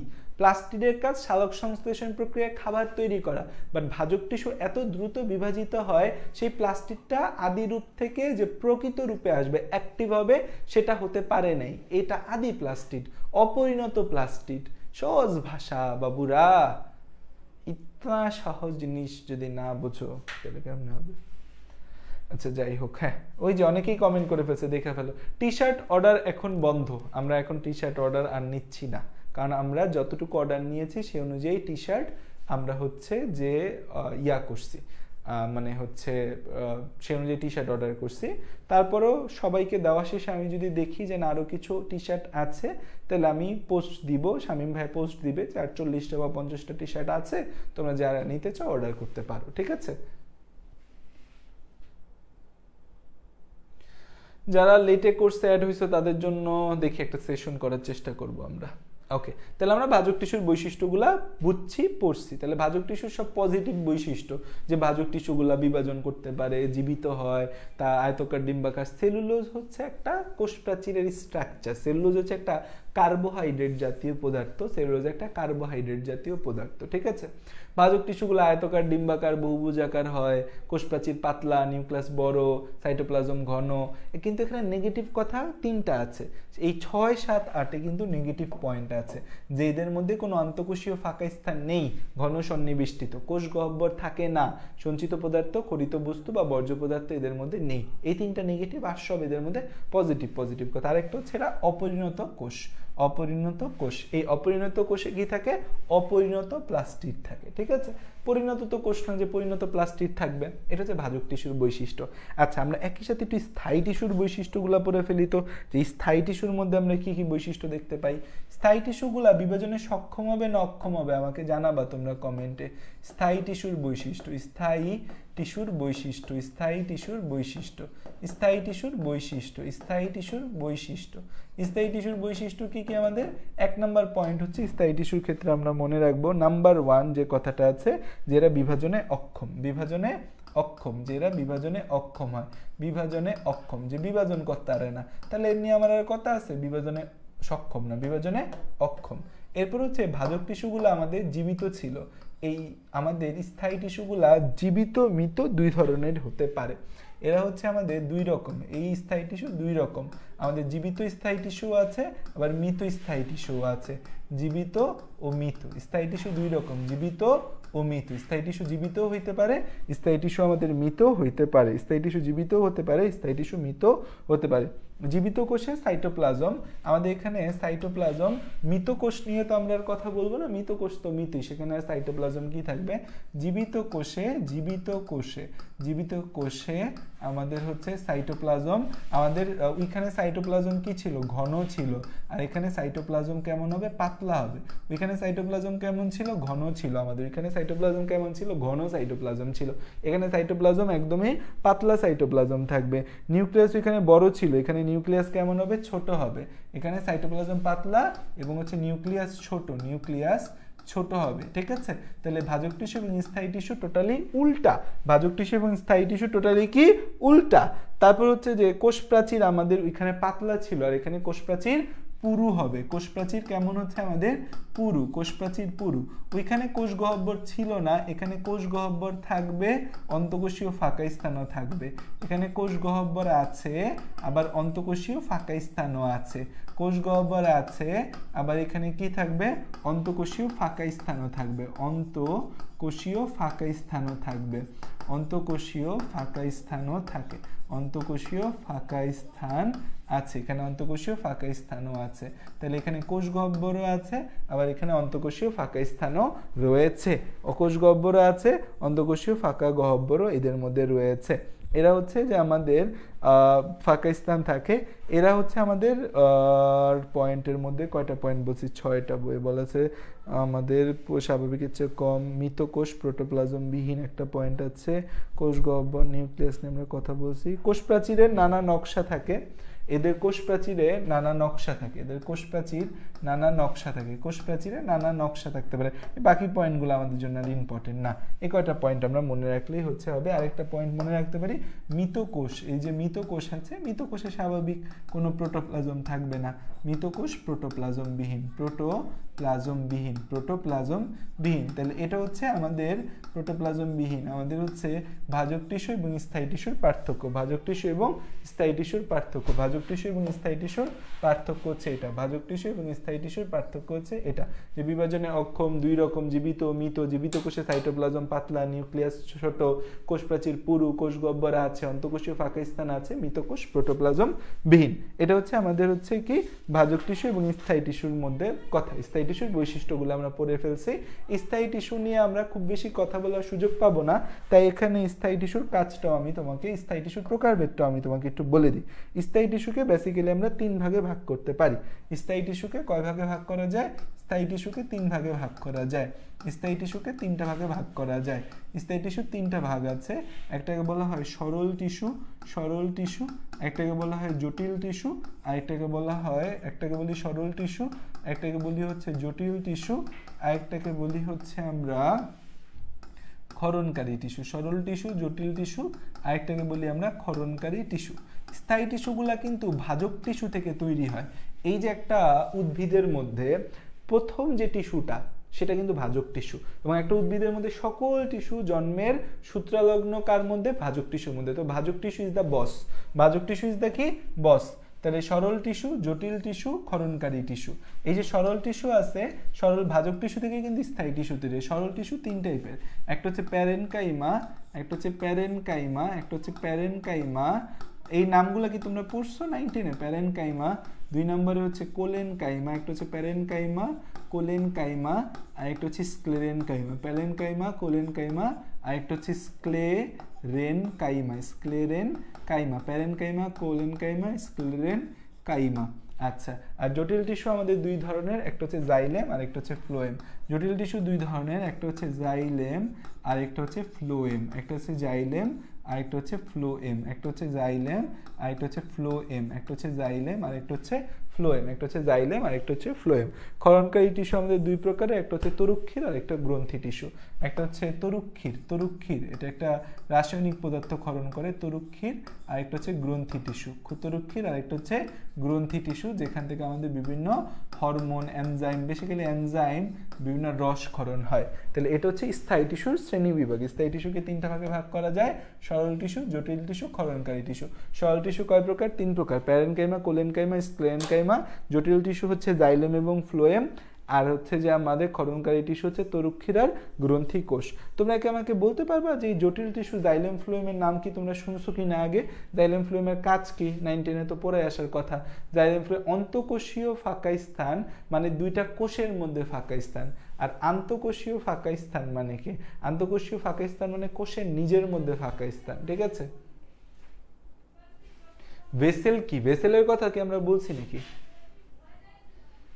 অন্তঃকোষীয় 2টা কোষের মাঝে, আর আন্তঃকোষীয় ফাঁকা স্থান আমরা সেভাবে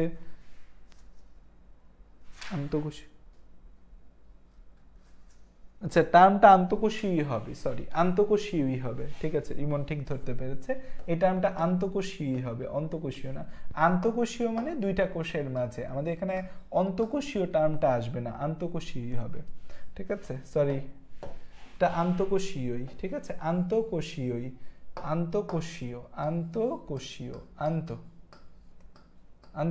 মানে 2টা কোষের মাঝে, আন্তঃকোষীয় মানে 2টা কোষের মাঝে। যেমন এটা একটা গঠন, দেখো কোষগুলোর মাঝে কোনো ফাঁকা স্থান নাই, কিন্তু দেখো এই গঠনে দেখো কোষগুলোর মাঝে কি ফাঁকা স্থান পাওয়া যাচ্ছে না? কোষগুলোর মাঝে ফাঁকা স্থান কিন্তু এখানে আছে। তাহলে এটাকে বলা হয় আন্তঃকোষীয় বা ফাঁকা স্থান বা ইন্টারসেলুলার স্পেস বলি, ঠিক আছে, ইন্টারসেলুলার স্পেস। তাহলে আমরা হচ্ছে তরুক্ষীরটা হচ্ছে কি? আমাদের তরুক্ষীরটা হচ্ছে এক ধরনের রস ক্ষরণকারী টিস্যু, যেমন আঠা ক্ষরণ করে এরা তরুক্ষীর থেকে। তাহলে এই হচ্ছে আমাদের জিনিস। তাহলে আমরা স্থায়ী টিস্যু শ্রেণী বিভাগ আমরা পড়ে ফেলছি। জাইলেম আর ফ্লোয়েম জিনিসটা আমরা কিন্তু পড়ছি, কি পড়ছি জানো? জাইলেম এবং ফ্লোয়েম পড়ছিল আমাদের পরিবাহী টিস্যু ছিল, তাই না? জাইলেম ফ্লোয়েম পরিবহন করার কাজ করে। জাইলেম এবং ফ্লোয়েমের মেইন কাজ কি? পানি ও খাদ্য পরিবহন, পানি ও খাদ্য পরিবহন, পানি ও খাদ্য পরিবহন, পানি ও খাদ্য পরিবহন, পানি ও খাদ্য পরিবহন, পানি ও খাদ্য পরিবহন। এটা কার কাজ? এটা জাইলেম এবং ফ্লোয়েমের কাজ, ঠিক আছে। তাইলে আমরা এতটুকু পর্যন্ত পড়ালেখা করে লাইছি, আমরা এতটুকু পর্যন্ত বুঝে ফেলছি, ঠিক আছে। ওকে, আসো এবার আসো ভাজক টিস্যু নিয়ে আমাদের মেইন খেলা। আমাদের খেলা কিন্তু ভাজক টিস্যু নিয়ে। ভাজক টিস্যু শ্রেণী বিভাগ, ভাজক টিস্যু শ্রেণী বিভাগ আমরা নানাভাবে, নানা ভিত্তিতে করতে পারি। ভাজক টিস্যুর শ্রেণী বিভাগ, ভাজক টিস্যুর শ্রেণী বিভাগ আমরা নানাভাবে, নানা ভিত্তিতে করতে পারি। যেভাবেই ভাগ করি ও 3 প্রকারই আসে, মানে ও পণ করছে যে আমি 3 প্রকার আসবো, 3 প্রকারের বেশি আসবো না। 1 নম্বর হচ্ছে উৎপত্তি অনুসারে, 1 নম্বর হচ্ছে কি অনুসারে? 1 নম্বর হচ্ছে উৎপত্তি অনুসারে, 1 নম্বর হচ্ছে উৎপত্তি অনুসারে। উৎপত্তি অনুসারে ভাজক টিস্যুর কি কি শ্রেণী বিভাগ রয়েছে? আসো দেখি। উৎপত্তি অনুসারে ভাজক টিস্যুকে আমরা 3 ভাগে ভাগ করতে পারি মূলত। উৎপত্তি অনুসারে ভাজক টিস্যুকে কয় ভাগে ভাগ করা যায়? 3 ভাগে ভাগ করা যায়। কি কি ভাগে ভাগ করা যায় আসো একটু দেখে ফেলি। প্রথম কথা হচ্ছে আমাদের প্রাইমারি ভাজক টিস্যু। প্রাইমারি ভাজক টিস্যুর আরো আগে আরেকটা ভাজক টিস্যু হচ্ছে প্রারম্ভিক, প্রারম্ভিক ভাজক, প্রোমেরিস্টেম, এটাকে বলা হয় প্রোমেরিস্টেম, প্রারম্ভিক ভাজক টিস্যু, বা এই প্রারম্ভিকের ইংরেজি হচ্ছে প্রোমেরিস্টেম। প্রারম্ভিকের ইংরেজি কি? প্রোমেরিস্টেম। প্রারম্ভিকের ইংরেজি হচ্ছে প্রোমেরিস্টেম,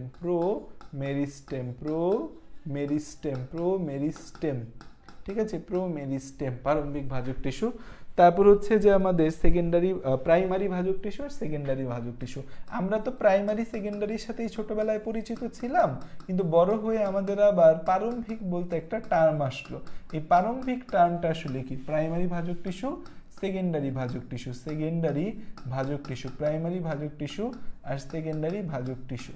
আচ্ছা, তাহলে খেয়াল করে দেখো যে আমরা তো হচ্ছে প্রারম্ভিকটাকেই হচ্ছে যে মেইন ফোকাস দিছিলাম, এখন হচ্ছে আমাদের এই প্রাইমারি আর সেকেন্ডারি টার্মটা আসছে, প্রাইমারি আর সেকেন্ডারি টার্মটা নিয়ে কি আমরা আমরা জানি, প্রাইমারি সেকেন্ডারি কি আমরা জানি, বাট প্রারম্ভিক হয়েছে সবার উস্তাদ, সবার উস্তাদ একটা এই ছোট্ট একটা অঞ্চল, সেই ছোট্ট অঞ্চল থেকে আমাদের সব ধরনের বিভাজন শুরু হয়েছে। সংজ্ঞাটা হচ্ছে মূল বা কাণ্ডের অগ্রভাগের শীর্ষদেশে একটা ক্ষুদ্র অঞ্চল রয়েছে। মূল বা কাণ্ডের অগ্রভাগের মূল বা কাণ্ডের অগ্রভাগের শীর্ষদেশে, মূল বা কাণ্ডের অগ্রভাগের শীর্ষদেশে, মূল বা কাণ্ডের অগ্রভাগের শীর্ষদেশে, মূল বা কাণ্ডের অগ্রভাগের শীর্ষদেশে, মূল বা কাণ্ডের অগ্রভাগের শীর্ষদেশে আমাদের যে একটি ক্ষুদ্র অঞ্চল রয়েছে, শীর্ষদেশে যে একটি ক্ষুদ্র অঞ্চল রয়েছে, যে একটি ক্ষুদ্র অঞ্চল রয়েছে, মূল বা কাণ্ডের শীর্ষদেশের অগ্রভাগের শীর্ষদেশে যে একটা ক্ষুদ্র অঞ্চল, যে একটা ক্ষুদ্র মূল বা কাণ্ডের অগ্রভাগের শীর্ষদেশে যে একটি ক্ষুদ্র অঞ্চল রয়েছে, যেখান থেকে অঞ্চল রয়েছে, যেখান থেকে আমাদের এই প্রাইমারি ভাজক টিস্যু, যেখান থেকে এই প্রাইমারি ভাজক টিস্যুর সৃষ্টি হয়, যেখান থেকে প্রাইমারি ভাজক টিস্যুর উৎপত্তি ঘটে, প্রাইমারি ভাজক টিস্যুর উৎপত্তি ঘটে, প্রাইমারি ভাজক টিস্যুর উৎপত্তি ঘটে, প্রাইমারি ভাজক টিস্যুর কি ঘটে, উৎপত্তি ঘটে, উৎপত্তি ঘটে, প্রাইমারি ভাজক টিস্যুর কি ঘটে, উৎপত্তি ঘটে, তাকে প্রোমেরিস্টেম বলে, তাকে প্রোমেরিস্টেম বলে, তাকে প্রোমেরিস্টেম বলে, প্রোমেরিস্টেম বা প্রারম্ভিক ভাজক টিস্যু বলে। এই অঞ্চল থেকেই আমাদের হচ্ছে যে প্রথম বৃদ্ধি শুরু হয়, এই অঞ্চল থেকেই বৃদ্ধি শুরু হয়, এই অঞ্চল থেকেই বৃদ্ধি শুরু হয়, এই অঞ্চল থেকে বৃদ্ধি শুরু হয়, এই অঞ্চল থেকে বৃদ্ধি শুরু হয়, আমাদের বৃদ্ধি শুরু হয় কোন অঞ্চল থেকে, এই অঞ্চল থেকে বৃদ্ধি শুরু হয়। তাহলে খেয়াল করে দেখো আমরা হচ্ছে যে প্রারম্ভিক ভাজক টিস্যু বলতে একটা অঞ্চলের কথা বলছি, যেটা হচ্ছে মূল বা কাণ্ডের শীর্ষদেশে, খুব ক্ষুদ্র একটা অঞ্চল। ধরো হচ্ছে এটা হচ্ছে আমাদের মূলের একটা মূল, এই মূলের শীর্ষদেশে খুব ছোট্ট একটা অঞ্চল আছে, যে অঞ্চলটা থেকে হচ্ছে আমাদের এই প্রাইমারি ভাজক টিস্যু শুরু হয়, এটাকে বলা হয় প্রারম্ভিক ভাজক টিস্যু, এটাকে বলা হয় প্রারম্ভিক ভাজক টিস্যু বা প্রোমেরিস্টেম, প্রারম্ভিক ভাজক টিস্যু, বা এটাকে বলি হচ্ছে আমরা প্রোমেরিস্টেম, প্রারম্ভিক ভাজক টিস্যু, বা এটার আরেকটা নাম হচ্ছে প্রোমেরিস্টেম, প্রারম্ভিক ভাজক টিস্যু বা প্রোমেরিস্টেম, এটাকে কি বলি আমরা, এটাকে বলি হচ্ছে আমরা প্রারম্ভিক ভাজক টিস্যু বা প্রোমেরিস্টেম, প্রারম্ভিক ভাজক টিস্যু বা প্রোমেরিস্টেম। তাহলে এটা গেল প্রারম্ভিক ভাজক টিস্যু। তারপর আসে যাক হচ্ছে আমাদের প্রাইমারি ভাজক টিস্যু। প্রাইমারি ভাজক টিস্যু হচ্ছে আমাদের কি, প্রাইমারি ভাজক টিস্যু হইছে যে ভাজক টিস্যু উদ্ভিদের ভ্রূণ অবস্থায় উৎপত্তি লাভ করে, যেটা উদ্ভিদের ভ্রূণ অবস্থা, উদ্ভিদ যখন ভ্রূণ অবস্থায় থাকে, সেই অবস্থায় যে ভাজক টিস্যুটা উৎপত্তি লাভ করে তাকে প্রাইমারি ভাজক টিস্যু বলে। উদ্ভিদের ভ্রূণ অবস্থায় যে ভাজক টিস্যু উৎপত্তি লাভ করে, উদ্ভিদের ভ্রূণ অবস্থায়, ভ্রূণ মানে একদম বাচ্চা অবস্থায়, মানে শুক্রাণু ডিম্বাণু মিলে জাইগোট তৈরি হয়েছে, জাইগোটের পর জাইগোটটা বিভাজিত হয়ে কি হয়, ভ্রূণ তৈরি হয়, সেই ভ্রূণ থেকে কিন্তু আমাদের বেসিক্যালি প্রাণী তৈরি, উদ্ভিদটা তৈরি হয়, বা ভ্রূণ থেকেই কিন্তু প্রাণী তৈরি হয়। শুক্রাণু ডিম্বাণুর মিলনের ফলে কি তৈরি হয়, জাইগোট বিভাজিত হয়, তৈরি করে ভ্রূণ থেকে আমরা পূর্ণাঙ্গ জীবটাকে পাই। তা হচ্ছে উদ্ভিদের ভ্রূণ অবস্থায় যে ভাজক টিস্যু উৎপত্তি লাভ করে, তার মানে হচ্ছে এই প্রাইমারি ভাজক টিস্যু, প্রারম্ভিক ভাজক টিস্যু কিন্তু তারও আগে উৎপত্তি হয়, প্রারম্ভিক ভাজক টিস্যু থেকে প্রাইমারি ভাজক টিস্যু হয় ভ্রূণ অবস্থায়। তাহলে ভ্রূণ অবস্থায় যে ভাজক টিস্যুর উৎপত্তি লাভ করে, ভ্রূণ অবস্থায় যে ভাজক টিস্যু উৎপত্তি লাভ করে, ভ্রূণ অবস্থায় যে ভাজক টিস্যু উৎপত্তি লাভ করে, ভ্রূণ অবস্থায় যে ভাজক টিস্যু উৎপত্তি লাভ করে তাকে কি বলি আমরা, প্রাইমারি ভাজক টিস্যু বলি। ভ্রূণ অবস্থায় যে ভাজক টিস্যু উৎপত্তি লাভ করে তাকে প্রাইমারি ভাজক টিস্যু বলে, তাকে প্রাইমারি ভাজক টিস্যু বলি, তাকে প্রাইমারি ভাজক টিস্যু বলে, তাকে প্রাইমারি ভাজক টিস্যু বলে, তাকে প্রাইমারি ভাজক টিস্যু বলে, তাকে প্রাইমারি ভাজক টিস্যু বলে, তাকে প্রাইমারি ভাজক টিস্যু বলে, তাকে প্রাইমারি ভাজক টিস্যু বলে। এরা মূল বা কাণ্ডের শীর্ষ দেশে থাকে, এরা মূল বা কাণ্ডের শীর্ষ অঞ্চলে থাকে, মূল বা কাণ্ডের শীর্ষ দেশে থাকে, মূলবাকাণ্ডের শীর্ষ দেশে থাকে, শীর্ষ দেশে থাকে। তাহলে বলো তো অবস্থান অনুযায়ী কি ধরনের ভাজক টিস্যু বলতে পারি? প্রাইমারি ভাজক টিস্যু মূলবাকাণ্ডের শীর্ষে থাকে, তাহলে অবস্থান অনুযায়ী এদেরকে আমরা কি বলতে পারি? অবস্থান অনুযায়ী হচ্ছে যে এদেরকে আমরা কোন ধরনের টিস্যু বলতে পারি? প্রাইমারি ভাজক টিস্যু মূলবাকাণ্ডের শীর্ষ দেশে থাকে এবং এর কারণেই হচ্ছে উদ্ভিদ লম্বা হয়। এর কারণে হচ্ছে উদ্ভিদ কি হয়? উদ্ভিদ লম্বা হয়, উদ্ভিদ লম্বা হয় এর কারণে। তাহলে একে আমরা কোন ধরনের ভাজক টিস্যু বলতে পারি? একে আমরা কোন ধরনের ভাজক টিস্যু বলতে পারি বলো তো? অবস্থান অনুযায়ী একে কিন্তু আমরা শীর্ষক ভাজক টিস্যু বলতে পারি। অবস্থান অনুযায়ী একে আমরা কি বলতে পারি? শীর্ষক ভাজক টিস্যু বলতে পারি। অবস্থান অনুযায়ী আমরা একে কি বলতে পারি? অবস্থান অনুযায়ী হচ্ছে আমরা একে শীর্ষক ভাজক টিস্যু বলতে পারি। অবস্থান অনুযায়ী কি বলতে পারি? শীর্ষক ভাজক টিস্যু বলতে পারি। আর প্রাইমারি ভাজক টিস্যু থেকে প্রাইমারি স্থায়ী টিস্যু তৈরি হয় এবং এই টিস্যু থেকে প্রাইমারি স্থায়ী টিস্যুর তৈরি হয়। এই টিস্যু থেকে প্রাইমারি স্থায়ী টিস্যুর তৈরি হয়, প্রাইমারি স্থায়ী টিস্যুর তৈরি হয়, স্থায়ী টিস্যুর তৈরি হয়, প্রাইমারি স্থায়ী টিস্যুর তৈরি হয়। তাহলে প্রাইমারি ভাজক টিস্যু থেকে প্রাইমারি স্থায়ী টিস্যু হয়। প্রাইমারি ভাজক টিস্যু থেকে কি হয়? প্রাইমারি ভাজক টিস্যু থেকে প্রাইমারি স্থায়ী টিস্যু হয়। প্রাইমারি ভাজক টিস্যু থেকে প্রাইমারি স্থায়ী টিস্যু হয়। এবার আসলে সেকেন্ডারি ভাজক টিস্যু, এরা তো ভ্রূণ অবস্থায় উৎপত্তি লাভ করেই না, এরা হচ্ছে এই যে ভাজক টিস্যু কোনো স্থায়ী টিস্যু থেকে তৈরি হয়। এরা কি স্থায়ী টিস্যু থেকে তৈরি? এখন বলবা ভাইয়া স্থায়ী টিস্যু না কইছেন যে বিভাজনে অক্ষম। হ্যাঁ, স্থায়ী টিস্যুর মধ্যে দুইটা ধরনের টিস্যু আছে, একটা জীবিত একটা মৃত। যে মৃত সে বিভাজিত হয় না, যে জীবিত সে প্রয়োজন অবস্থায় বিভাজিত হতে পারে। তাহলে যে টিস্যু স্থায়ী টিস্যু হতে, যে ভাজক টিস্যু স্থায়ী টিস্যু হতে, যে ভাজক টিস্যু স্থায়ী টিস্যু হতে, যে ভাজক টিস্যু স্থায়ী টিস্যু হতে পরবর্তীতে তৈরি হয়, স্থায়ী টিস্যু হতে পরবর্তীতে তৈরি হয়, যে ভাজক টিস্যু স্থায়ী টিস্যু থেকে পরবর্তীতে তৈরি হয় তাকে সেকেন্ডারি ভাজক টিস্যু বলে, তাকে সেকেন্ডারি ভাজক টিস্যু বলে। যে ভাজক টিস্যু স্থায়ী টিস্যু হতে পরবর্তীতে তৈরি হয় তাকে সেকেন্ডারি ভাজক টিস্যু বলে, তাকে সেকেন্ডারি ভাজক টিস্যু বলে।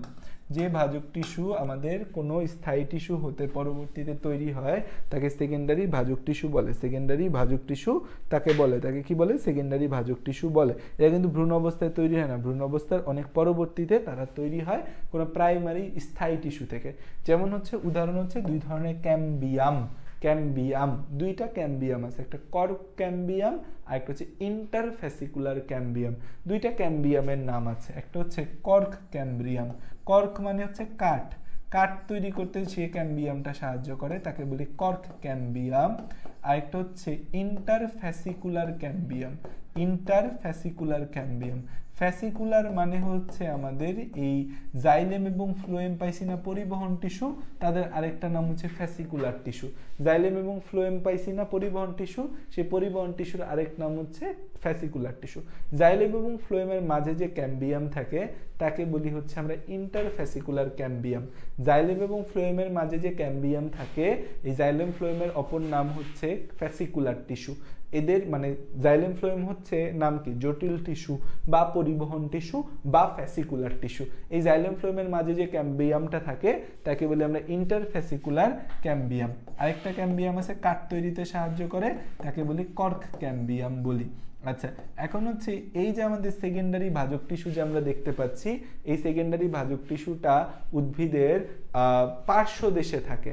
উদ্ভিদের কোথায় থাকে? পার্শ্ব দেশে থাকে এবং উদ্ভিদকে মোটা হইতে সাহায্য করে। তাইলে এটাকে আমরা কি ভাজক টিস্যু বলতে পারি? এরা হচ্ছে উদ্ভিদের পার্শ্ব দেশে থাকে, এরা উদ্ভিদের পার্শ্ব দেশে থাকে, এরা উদ্ভিদের পার্শ্ব দেশে থাকে, দুই পাশে থাকে, উদ্ভিদের পার্শ্ব দেশে থাকে, পার্শ্ব দেশে থাকে, পার্শ্ব দেশে থাকে, পার্শ্ব দেশে থাকে। তাই এদেরকে হচ্ছে আমরা, এরা উদ্ভিদকে মোটা হতে সাহায্য করে, মোটা হতে সাহায্য করে। তাহলে এদেরকে আমরা কি বলতে পারি? এদেরকে আমরা হচ্ছে পার্শ্বীয় ভাজক টিস্যু বলতে পারি। এদেরকে কি বলতে পারি? পার্শ্বীয় ভাজক টিস্যু বলতে পারি। এদেরকে আমরা কি বলতে পারি? এদেরকে আমরা পার্শ্বীয় ভাজক টিস্যু বলতে পারি, এদেরকে পার্শ্বীয় ভাজক টিস্যু বলতে পারি। ঠিক আছে, তাহলে আমরা প্রাইমারি ভাজক টিস্যু, সেকেন্ডারি ভাজক টিস্যু আর হচ্ছে ইন্টারফেসিকুলার ভাজক মানে প্রাইমারি, প্রারম্ভিক, প্রাইমারি, সেকেন্ডারি, 3 ধরনের ভাজক টিস্যু আমরা বুঝতে পারছি। কর্ক ক্যামব্রিয়াম মানে কি, অনেকেই বলতে পারে ভাই আবার বলেন। কর্ক ক্যামব্রিয়াম মানে যে ক্যামব্রিয়াম কাঠ তৈরি করতে সাহায্য করে, কাঠ মানে উড হিসাবে যেটা কাজ করে, কর্ক ক্যামব্রিয়াম। আর ইন্টারফেসিকুলার ক্যামব্রিয়াম হচ্ছে দুইটা জটিল টিস্যুর মাঝে, মানে জাইলেম ফ্লোয়েমের মাঝে যেটা থাকে সেটাকে বলি আমরা ইন্টারফেসিকুলার ক্যামব্রিয়াম বলি। ঠিক আছে, এতটুকু বুঝতে পারছো? জটিল আর ভাস্কুলার টিস্যু কি একই? হ্যাঁ, জটিল টিস্যুই হচ্ছে আমাদের ভাস্কুলার টিস্যু বা পরিবহন টিস্যু। জটিল টিস্যু যে আমরা পড়ি না, এই জটিল টিস্যুর জাইলেম ফ্লোয়েমই হচ্ছে ভাস্কুলার টিস্যু বা পরিবহন টিস্যু বা ফ্যাসিকুলার টিস্যু তন্ত্র। ক্যামবিয়াম জিনিসটা কি? ক্যামবিয়াম হচ্ছে আমাদের একটা টিস্যু, এই টিস্যুটা হচ্ছে একটা ভাজক টিস্যু, এতটুকু কথা ইম্পর্টেন্ট। ক্যামবিয়াম কোন ধরনের টিস্যু? ভাজক টিস্যু। এই ভাজক টিস্যুটা তৈরি হয় কার থেকে? কোনো স্থায়ী টিস্যু থেকে তৈরি হয়, স্থায়ী টিস্যুর মাঝে। ধরো এখানে একটা জাইলেম আছে, এখানে হচ্ছে একটা জাইলেম আছে, আর এখানে একটা ফ্লোয়েম আছে। জাইলেম এবং ফ্লোয়েমের মাঝে, জাইলেম এবং ফ্লোয়েম, এই ফ্লোয়েমের মাঝে জাইলেম এবং ফ্লোয়েম থেকে এক ধরনের কোষ উৎপন্ন হয় যেটা বিভাজন ক্ষমতা সম্পন্ন। এই কোষটাকে, এই টিস্যুটাকে আমাদের বলা হয় হচ্ছে সেকেন্ডারি ভাজক টিস্যু, এবং এর নাম হচ্ছে, যদি এরা কাঠের মাঝে তৈরি হয়, কাঠ তৈরিতে সাহায্য করে যখন, এদের নাম কর্ক ক্যামব্রিয়াম। আর যখন তারা হচ্ছে দুইটা জাইলেম ফ্লোয়েমের মাঝে থাকে তখন তার নাম ইন্টারফেসিকুলার ক্যামব্রিয়াম। বিজ্ঞানী এর নাম ক্যামব্রিয়াম দিছে বিকজ তারা হচ্ছে আমাদের ক্যান ডিভাইড, মানে হচ্ছে ভাজক টিস্যুর আরেকটা টার্মিনোলজি এখানে ব্যবহার করছে, ক্যামবিয়াম। ক্যামবিয়াম, ঠিক আছে?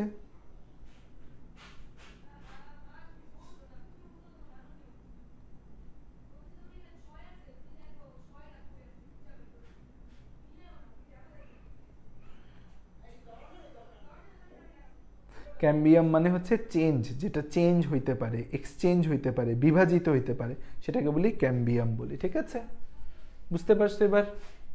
ক্লিয়ার হইছে?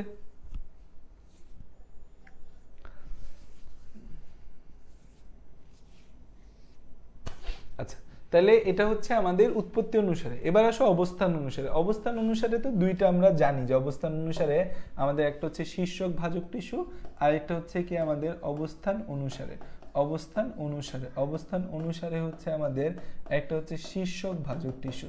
অবস্থান অনুসারে হচ্ছে আমাদের এক নম্বরে হচ্ছে শীর্ষক ভাজক টিস্যু, শীর্ষক ভাজক টিস্যু, শীর্ষক ভাজক টিস্যু, যে আমাদের উদ্ভিদ বা মূল বা কাণ্ডের শীর্ষ দেশে যেটা থাকে, শীর্ষক ভাজক টিস্যু। শীর্ষক ভাজক টিস্যু একটা কোন ধরনের টিস্যু বলো তো? প্রাইমারি ভাজক টিস্যু। আরেকটা হচ্ছে পার্শ্বীয় ভাজক টিস্যু, পার্শ্বীয় ভাজক টিস্যু, পার্শ্বীয় ভাজক টিস্যু। পার্শ্বীয় ভাজক টিস্যু একটা কোন ধরনের ভাজক টিস্যু বলো? সেকেন্ডারি ভাজক টিস্যু। সেকেন্ডারি ভাজক টিস্যুর যা বৈশিষ্ট্য, পার্শ্বীয় ভাজক টিস্যুর সেম বৈশিষ্ট্য। আরেকটা যেটা আসে আমাদের নতুন একটা আছে অবস্থান অনুযায়ী, সেটা হচ্ছে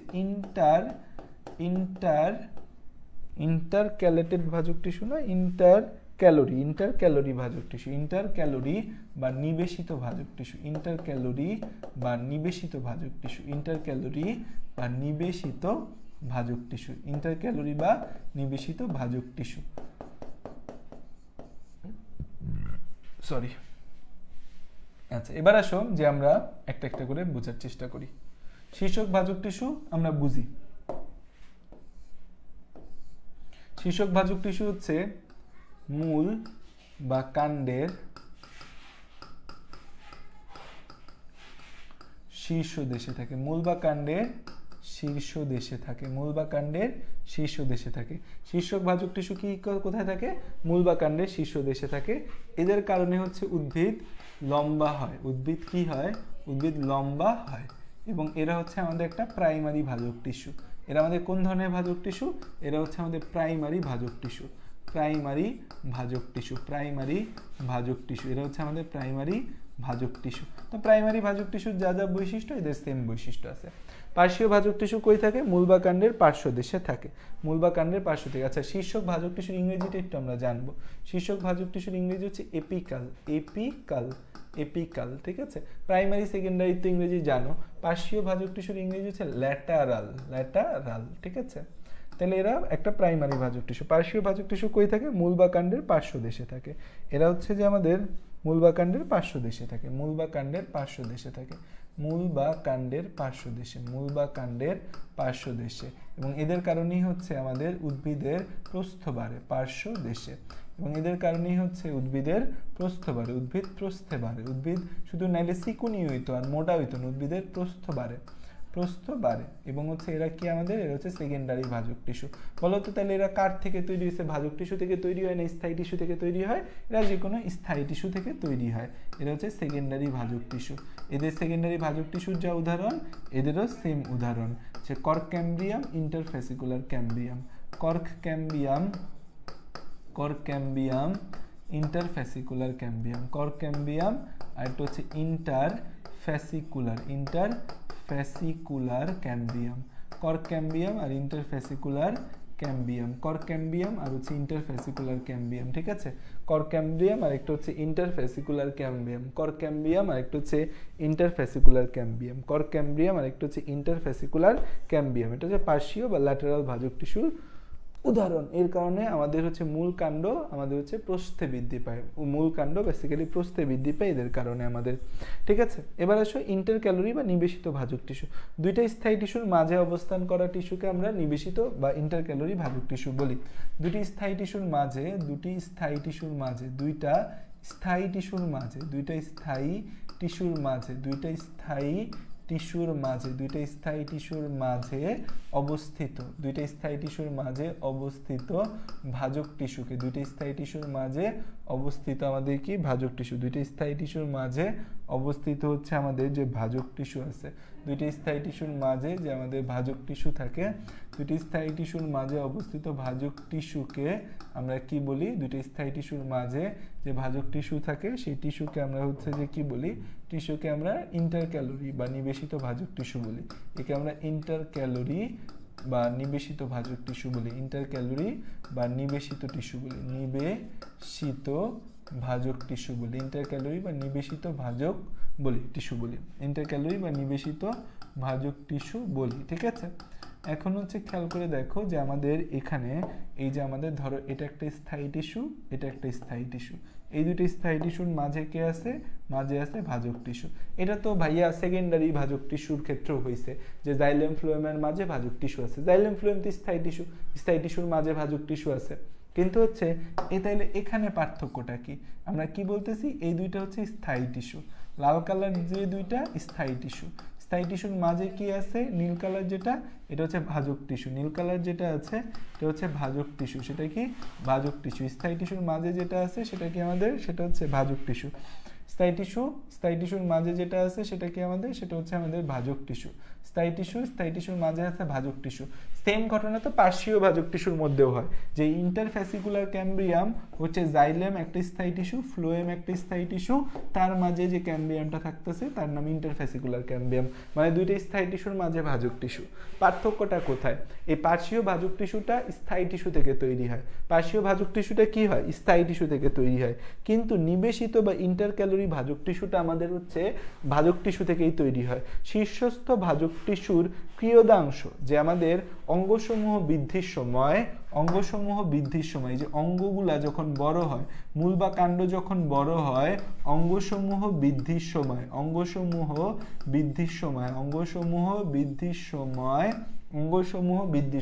যখন অঙ্গগুলা বড় হয়, অঙ্গসমূহ বৃদ্ধির সময় শীর্ষস্থ ভাজক টিস্যুর কিয়দাংশ, শীর্ষস্থ ভাজক টিস্যুর কিছু অংশ, টিস্যুর কিয়দাংশ, শীর্ষস্থ ভাজক টিস্যুর কিয়দাংশ থেকে, শীর্ষস্থ ভাজক টিস্যুর কিছু অংশ ছিটায় পড়ে শীর্ষস্থ ভাজক টিস্যুর কিয়দাংশ থেকে আমাদের কি তৈরি হয়? এই ইন্টার ক্যালোরি বা নিবেশিত ভাজক টিস্যু তৈরি হয়। কিয়দাংশ থেকে আমাদের হচ্ছে এরা তৈরি হয়। তাহলে এরা কোন ধরনের টিস্যু বলো তো? এরা কি প্রাইমারি টিস্যু নাকি সেকেন্ডারি টিস্যু? চিন্তা করে বলো। শীর্ষস্থ ভাজক টিস্যু যখন হয়, মানে ভাজক টিস্যু যেহেতু যখন বিভাজিত হয় তখন শীর্ষস্থ ভাজক টিস্যুর কিছু অংশ থেকে এরা তৈরি হয়। পিঠ ব্যথা করতেছে প্রচন্ড।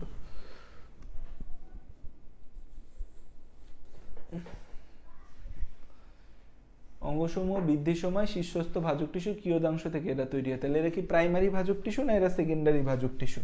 এরা প্রাইমারি ভাজক টিস্যু, তাই না? কারণ শীর্ষস্থ ভাজক টিস্যু কি আমাদের প্রাইমারি ভাজক টিস্যু, তাহলে এরা প্রাইমারি ভাজক টিস্যু, এরা প্রাইমারি ভাজক টিস্যু, ঠিক আছে?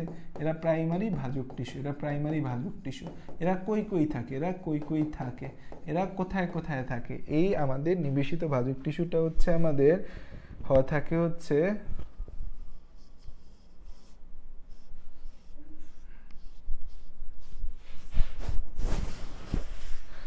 মনে রাখবো আমরা হচ্ছে এদের উদাহরণ, নিবেশিত ভাজক টিস্যুর উদাহরণ মনে রাখবো আমরা হর্স পায় ঘাস, হর্স পায় ঘাস, ঘাস পায় হর্স।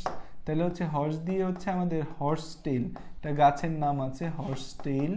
তারপর পায়ে দিয়ে হচ্ছে পাইন, হর্স টেল পাইন। আর হচ্ছে ঘাস জাতীয় যে গাছগুলো আছে, ঘাস জাতীয় গাছ, দ্যাট মিনস হচ্ছে আমাদের কোন গোত্র বলতো? ঘাস জাতীয় গাছের গোত্র, সপ্তম অধ্যায়ে পরে আসছি। ঘাস জাতীয় গাছের গোত্র কি বলো? এদের মধ্যে আমরা পত্রমূল, মধ্যপর্ব, পর্বসন্ধি, ফুলের বোটায় এসব গাছে পাই, এসব গাছে। এখন এসব উদ্ভিদের অনেকগুলো স্পেসিফিক জায়গার নাম বলে দিছে বইয়ের মধ্যে, যে এই জায়গাগুলোয় পাওয়া যায়। আমরা এই সবে যাব না, আমরা মনে রাখবো এইসব উদ্ভিদে আমরা কি পাই, এসব উদ্ভিদে আমরা হচ্ছে এই ইন্টারক্যালোরি বা নিবেশিত ভাজক টিস্যু পাই। তাহলে আবারও বলি, ইন্টারক্যালোরি বা নিবেশিত ভাজক টিস্যু জিনিসটা কি? ইন্টারক্যালোরি বা নিবেশিত ভাজক টিস্যুটা হচ্ছে দুইটা স্থায়ী টিস্যুর মাঝে থাকে, দুইটা স্থায়ী টিস্যুর মাঝে অবস্থিত ভাজক টিস্যুকে আমরা ইন্টারক্যালোরি বা নিবেশিত ভাজক টিস্যু বলি। তো স্থায়ী টিস্যুর মাঝে তো ভাইয়া পার্শ্বীয় ভাজক টিস্যু বা সেকেন্ডারি ভাজক টিস্যুটাও তো দুইটা স্থায়ী টিস্যুর মধ্যে থাকে। তাহলে এখানে পার্থক্য কি? সেকেন্ডারি ভাজক টিস্যু বা পার্শ্বীয় ভাজক টিস্যু যেটা, সেটা তৈরি হয় স্থায়ী টিস্যু থেকে, কিন্তু ইন্টারক্যালোরি বা নিবেশিত ভাজক টিস্যুটা ভাজক টিস্যু থেকেই তৈরি হয়। বেসিক্যালি শীর্ষস্থ ভাজক টিস্যুর ক্রিয়োদাংশ, যখন শীর্ষস্থ ভাজক টিস্যুটা বিভাজিত হয় তখন এটা থেকে ছোট ছোট অংশ পরে পয়রা দুইটা স্থায়ী টিস্যুর মাঝে জমা হয়, যেটাকে আমরা ইন্টারক্যালোরি বা নিবেশিত ভাজক টিস্যু বলি। সো ইটস এ প্রাইমারি ভাজক টিস্যু। এটা হচ্ছে ঘাস পায় ঘোড়া, এর মধ্যে ঘাস পায় ঘোড়া ওই তিনটা উদ্ভিদে পাওয়া যায়, হর্সটেল পাইন, ঘাস জাতীয় উদ্ভিদে এদেরকে আমাদের পাওয়া যায়, ঠিক আছে? তোমাদের বইয়ে একটা পার্থক্য দেওয়া আছে, দেখবা শীর্ষক, নিবেশিত, নিবেদিত, পার্শ্বীয়, এটার মধ্যে একটু ভুল আছে, কোন জায়গায় ভুল আছে খুঁজে বের করবা তোমরা, ঠিক আছে? নাকি আপডেটেড বই ঠিক করছে কিনা আমি জানি না, ভুল ছিল আগের বই। তাহলে এতটুকু পর্যন্ত আমরা বুঝছি, তো এতটুকু পর্যন্ত আমরা বুঝছি নি, এতটুকু পর্যন্ত আমরা বুঝে গেছি, অবস্থান অনুযায়ী আমরা বুঝে গেছি। এবার আসা যাক হচ্ছে কোষ বিভাজন অনুযায়ী, কোষ বিভাজন অনুযায়ী, কোষ বিভাজন অনুযায়ী, কোষ বিভাজন অনুযায়ী, কোষ বিভাজন অনুযায়ী, কোষ বিভাজন অনুযায়ী মানে কয় তলে বিভাজিত হচ্ছে সেটা অনুযায়ী হচ্ছে আমরা ভাগ করতে পারি, কয় তলে বিভাজিত হয় সেটা অনুযায়ী আমরা ভাগ করতে পারি। আমাদের হচ্ছে কোষ বিভাজন অনুযায়ী ভাগ হচ্ছে তিনটা। একটা হচ্ছে সবতলে যদি বিভাজিত হয় তখন তাকে বলা হয় মাস, সবতলে বিভাজিত হলে তখন তাকে কি বলি? মাস। দুইটা তলে যদি বিভাজিত হয় তখন তাকে বলা হয় হচ্ছে প্লেট, তখন তাকে বলা হয় কি? প্লেট। আর হচ্ছে যখন একতলে বিভাজিত হয় তখন তাকে বলা হয় রিব। তাহলে হচ্ছে আমাদের তিনটা ভাগ আছে কোষ বিভাজন অনুযায়ী, একে আমরা তিনটা ভাগে ভাগ করতে পারি। সবতলে যদি বিভাজিত হয় তখন তাকে কি বলবো? সবতলে বিভাজিত হলে, আমাদের সবতলে বিভাজিত হলে, সবতলে বিভাজিত হয়, সবতলে বিভাজিত হলে, সবতলে বিভাজিত হলে তাকে বলি হচ্ছে আমরা মাস, সবতলে বিভাজিত হলে তাকে বলি হচ্ছে আমরা মাস। যখন সবতলে বিভাজিত হবে তখন মাস বলি। সবতল মানে প্লেন, মানে দৈর্ঘ্য, প্রস্থ, উচ্চতা সবভাবে বিভাজিত হবে। যখন দুই তলে বিভাজিত হয়, দুই তলে বিভাজিত হয় তখন তাকে বলি আমরা প্লেট বলি, দুই তলে বিভাজিত হয় মানে দৈর্ঘ্য আর প্রস্থ বরাবর ধরে বিভাজিত হচ্ছে। আর রিব হচ্ছে যে একটা তলে শুধু দৈর্ঘ্য বরাবর এরা বিভাজিত হবে, এক তলে, তলে ইংরেজি কি? প্লেন, একটা তলে বিভাজিত হবে, এক তলে আমাদের হচ্ছে বিভাজিত হয়, এক তলে হচ্ছে আমাদের বিভাজিত হয়, বিভাজিত হয়, বিভাজিত হয়, এক তলে বিভাজিত হয়।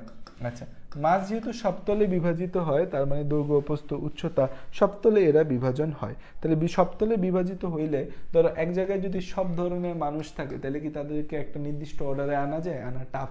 সেনাবাহিনী ছাড়া কেউ পারে না তোমার হচ্ছে যে বিভিন্ন দেশের মানুষকে, বিভিন্ন স্বভাবের মানুষকে একসাথে করতে। ধরো এক জায়গায় যদি অনেক মানুষ জমায়েত হয়, মাস পিপল গ্যাদারিং হয়, তখন কি সেখানে কোনো নির্দিষ্ট নিয়ম থাকে? নির্দিষ্ট নিয়ম থাকে না। সবতলে বিভাজিত হয় তো এরা হচ্ছে নির্দিষ্ট নিয়মে সজ্জিত থাকে না, এরা নির্দিষ্ট নিয়মে সজ্জিত থাকে না, নির্দিষ্ট নিয়মে এরা হচ্ছে সজ্জিত থাকে না, নির্দিষ্ট নিয়মে সজ্জিত থাকে না। এবং হচ্ছে এরা একটা মিলে একটা পুঞ্জ গঠন করে, এরা হচ্ছে কোষপুঞ্জ গঠন করে, কোষপুঞ্জ গঠন করে, কোষপুঞ্জ গঠন করে, কোষপুঞ্জ গঠন করে, কোষপুঞ্জ গঠন করে। কি করে আমাদের? কোষপুঞ্জ গঠন করে। এরা হচ্ছে কোষপুঞ্জ গঠন করে। এরা কি করে আমাদের? এরা হচ্ছে কোষপুঞ্জ গঠন করে, কোষপুঞ্জ এরা গঠন করে। এবং হচ্ছে এদের নির্দিষ্ট কোনো নিয়মে সাজানো যায় না। এবং এই ধরনের বিভাজনের ফলে দৈর্ঘ্য, প্রস্থ, উচ্চতা সবকিছু বাড়ার ফলে একটা হচ্ছে কোষের ঘনত্ব বৃদ্ধি পায়। এর ফলে কি হয়? ঘনত্ব বৃদ্ধি পায়। কোষের কি বৃদ্ধি পায়? কোষের ঘনত্ব বৃদ্ধি পায়, কোষের ঘনত্ব বৃদ্ধি পায়। ঠিক আছে? দুই তলে যখন বিভাজিত হবে, দুই তলে যখন বিভাজিত হবে তখন তারা একটা নির্দিষ্ট নিয়মে সজ্জিত থাকে। তারা প্লেটের মতো করে সজ্জিত থাকে, প্লেটের মতো করে সজ্জিত থাকে। তারা কিসের মতো সজ্জিত থাকে? প্লেটের মতো করে সজ্জিত থাকে, প্লেটের মতো করে সজ্জিত থাকে, প্লেটের মতো করে সজ্জিত থাকে। তাই কিন্তু তাদের নাম দিয়েছে হচ্ছে প্লেট। এবং হচ্ছে এর ফলে আমাদের মাস বিভাজনের ফলে ঘনত্ব বৃদ্ধি পায় না, এর ফলে হচ্ছে আমাদের আয়তন বৃদ্ধি পায়। প্লেট বিভাজনের ফলে আমাদের আয়তন বাড়ে। এখন তোমার কাছে মনে হইতে পারে ভাইয়া যে দুইটা তলে বিভাজিত হইলো, ধরলাম দৈর্ঘ্য আর প্রস্থ তলে বিভাজিত হইলো, তাহলে আয়তন কেমনে বাড়ে? ক্ষেত্রফল বাড়ার কথা না? এই প্রশ্নটা না আসলে আমার মনে হইতো। পরে আমি মনে রাখছি বাংলাদেশের আয়তনের মতো। বাংলাদেশের আয়তন বলে কত? 1,47,780 বর্গ কিলোমিটার, 760 বর্গ কিলোমিটার ছিল। এরপর নাকি 20 বাড়ার কথা ছিল, আর কতটুকু বাড়ার কথা ছিল। তাই বলে আয়তন, বাট উত্তর দেয় ক্ষেত্রফলে, তাই না? এরকম বিষয়, দুই তলে বিভাজিত হয় কিন্তু বাড়ে আসলে কি? আয়তন। যদি আমার কাছে মনে হয় এটা মনে ভুল আছে, ক্ষেত্রফল বাড়ার কথা, বাট আমাদের বই আয়তন বাড়ার কথাই বলা আছে, আয়তন বাড়ে। তাহলে দুই তলে বিভাজিত হয়, প্লেটের মতো সজ্জিত হয়, আয়তন বাড়ে। উদাহরণ হচ্ছে পাতা এবং বধিষ্ণু বহির্ত্বক। এই উদাহরণটা মনে রাখতে হবে। উদাহরণ কোথায় কোথায় এই জিনিসটা দেখতে পাই? পাতায় দেখতে পাবো, আর বধিষ্ণু বহির্ত্বক, বধিষ্ণু বহির্ত্বক, বধিষ্ণু বহির্ত্বক, বধিষ্ণু বহির্ত্বক, বধিষ্ণু বহির্ত্বক। রিব, রিব কয় তলে বিভাজিত হয়? রিব এক তলে বিভাজিত হয় এবং হচ্ছে এরা একটা রৈখিক নিয়মে সজ্জিত থাকে। দেখতে বুকের পাঁজরের মতো দেখা যায়। এদের হচ্ছে দেখতে বুকের পাঁজরের মতো, দেখতে বুকের পাঁজরের মতো, দেখতে বুকের পাঁজর বা রিপসের মতো, দেখতে বুকের পাঁজর বা রিবের মতো, দেখতে বুকের পাঁজর বা রিপসের মতো, রিপসের মতো। ঠিক আছে? বুকের পাঁজর বা রিপসের মতো। এবং হচ্ছে এদের ফলে আমাদের, এদের ফলে কি বাড়ে সেটা বলা নাই। আমার কাছে মনে হয় এদের ফলে দৈর্ঘ্যটাই বাড়বে, কারণ হচ্ছে যেহেতু আমাদের একতলে বিভাজিত হয়, দৈর্ঘ্য বা প্রস্থ যে কোনো একটা বাড়বে। এর ফলে হচ্ছে দৈর্ঘ্য বা প্রস্থ বাড়ে। একটা তলে বিভাজিত হচ্ছে, দৈর্ঘ্যর তলে বিভাজিত হলে দৈর্ঘ্য বাড়বে, প্রস্থ তলে বিভাজিত হলে প্রস্থ বাড়বে, দৈর্ঘ্য বা প্রস্থ বাড়ে। উদাহরণটা আমাদের কোথায়? উদাহরণ হচ্ছে আমাদের মজ্জা ও মজ্জা রশ্মি। মজ্জা মজ্জা রশ্মি কি আমরা নেক্সট ক্লাসে বুঝতে পারবো। মজ্জা মজ্জা রশ্মি কি এখন আমার জিগায় কানের পোক লড়াই ফেললো না যে ভাইয়া হচ্ছে যে মজ্জা মজ্জা মজ্জা রশ্মিটা আসলে কি? বধিষ্ণু মূল ও কাণ্ডের মজ্জা রশ্মিতে আমরা রিব দেখতে পাই।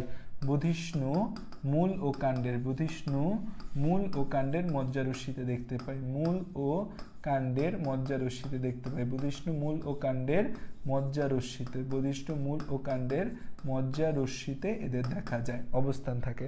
আর মাঝ বিভাজন হচ্ছে উদাহরণ বাকি সব, বাকি যত জায়গা আছে সব জায়গায় কি ঘটে? মাঝ বিভাজন ঘটে। ঠিক আছে? মজ্জা রশ্মি কি নেক্সট ক্লাসে পড়াবো। ছবি আঁকা বুঝাইতে হবে, এটা একটা বিশাল ছবি আঁকতে হবে। আল্লাহুম্মা সাল্লি আলা সাইয়্যিদিনা মাওলানা মুহাম্মদ রাসূলুল্লাহ সাল্লাল্লাহু আলাইহি ওয়াসাল্লাম। আল্লাহ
কোনো কোশ্চেন আছে নাকি এটা নিয়ে বলো। না না পড়ানো শেষ না, একটু পড়াবো। আরেকটা পয়েন্ট আছে, সেটা হচ্ছে আরেকটা ভাগ আছে, সেটা হচ্ছে কাজ অনুসারে। কাজ অনুসারে তিনটা ভাগে আমরা ভাগ করতে পারি, কাজ অনুসারে তিনটা ভাগে ভাগ করা যায়। আরেকটা ভাগে ভাগ করা যায় আমাদের ভাজক টিস্যুকে, সেটা হচ্ছে কাজ অনুসারে। কাজ অনুসারে, কাজ অনুসারে তিনটা ভাগে ভাগ করা যায়। কি কি ভাগে ভাগ করা যায় আসো দেখি। একটা হচ্ছে প্রোটোডার্ম, কাজ অনুসারে তিনটা ভাগে ভাগ করা যায়। একটা হচ্ছে প্রোটোডার্ম, আর একটা হচ্ছে প্রোক্যাম্বিয়াম, আর একটা হচ্ছে আমাদের গ্রাউন্ড টিস্যু তন্ত্র। একটা হচ্ছে প্রোটোডার্ম, একটা হচ্ছে প্রোটোডার্ম। প্রোটোডার্ম, ডার্ম মানে সবসময় মনে রাখবা ত্বক।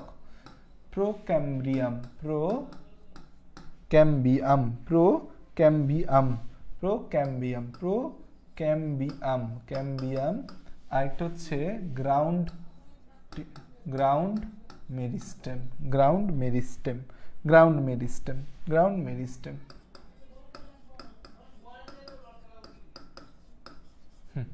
প্রোটোডার্ম হচ্ছে আমাদের ত্বক, মূল বা কাণ্ড এবং এদের শাখা প্রশাখার ত্বক। প্রোটোডার্মের কাজ কি? প্রোটোডার্মের কাজ হচ্ছে ত্বক গঠন করা, ত্বক গঠন করা, ত্বক গঠন করা, ত্বক গঠন করা, ত্বক গঠন করা, ঠিক আছে? ত্বক গঠন করা, বেসিক্যালি এরা বহির্ত্বক গঠন করে। ত্বক গঠন করা বলতে বেসিক্যালি বহির্ত্বক বোঝায়, বহির্ত্বক, ঠিক আছে? বহির্ত্বক গঠন করা বা ত্বক গঠন করা। বইয়ে ত্বক আছে, ত্বকই মনে রাখি। প্রোক্যাম্বিয়াম হচ্ছে আমাদের কি করে, যে আমাদের ত্বক, তাহলে হচ্ছে যে আমাদের ত্বক সৃষ্টি করে, তাকে যেই ভাজক টিস্যু ত্বক সৃষ্টি করে তাকে বলি প্রোটোডার্ম। প্রোক্যাম্বিয়াম হচ্ছে পরিবহন টিস্যু সৃষ্টি করে। প্রোক্যাম্বিয়াম হচ্ছে কি করে, পরিবহন টিস্যু সৃষ্টি করে, পরিবহন টিস্যু সৃষ্টি করে। ওর কাজ হচ্ছে পরিবহন টিস্যু সৃষ্টি করে, পরিবহন টিস্যু সৃষ্টি করে, পরিবহন টিস্যু সৃষ্টি করে, পরিবহন টিস্যু সৃষ্টি করে, পরিবহন টিস্যু হচ্ছে সৃষ্টি করে, পরিবহন টিস্যু সৃষ্টি করে। এই পরিবহন টিস্যুর মধ্যে কি কি আছে আমাদের? Xylem, xylem. যদিও জাইলেম একটা স্থায়ী টিস্যু, আমি এখানে জাইলেম কেন দেওয়া হয়েছে এটা আমি আসলে মানি না, যে জাইলেমটা ভাজক টিস্যু শ্রেণী বিভাগে কেন আনছে, বাট আমাদের বইয়ে বলছে যে প্রোক্যাম্বিয়ামের মধ্যে আসে জাইলেম, ফ্লোয়েম আর হচ্ছে ক্যাম্বিয়াম। জাইলেম, ফ্লোয়েম আর ক্যাম্বিয়াম, জাইলেম, ক্যাম্বিয়াম আর হচ্ছে ফ্লোয়েম। ফ্লোয়েম, এই তিনটা হচ্ছে যে আমাদের কি, এই তিনটা হচ্ছে যে আমাদের জাইলেম, ক্যাম্বিয়াম, ফ্লোয়েম, এই তিনটা হচ্ছে প্রোক্যাম্বিয়াম। তাহলে এমসিকিউর জন্য মনে রাখতে হবে প্রোক্যাম্বিয়াম কি, জাইলেম, ফ্লোয়েম আর ক্যাম্বিয়াম। আর হচ্ছে যে আমাদের উদ্ভিদের মূল ভিত্তি গঠন করে যেটা, সেটাকে বলি গ্রাউন্ড মেরিস্টেম।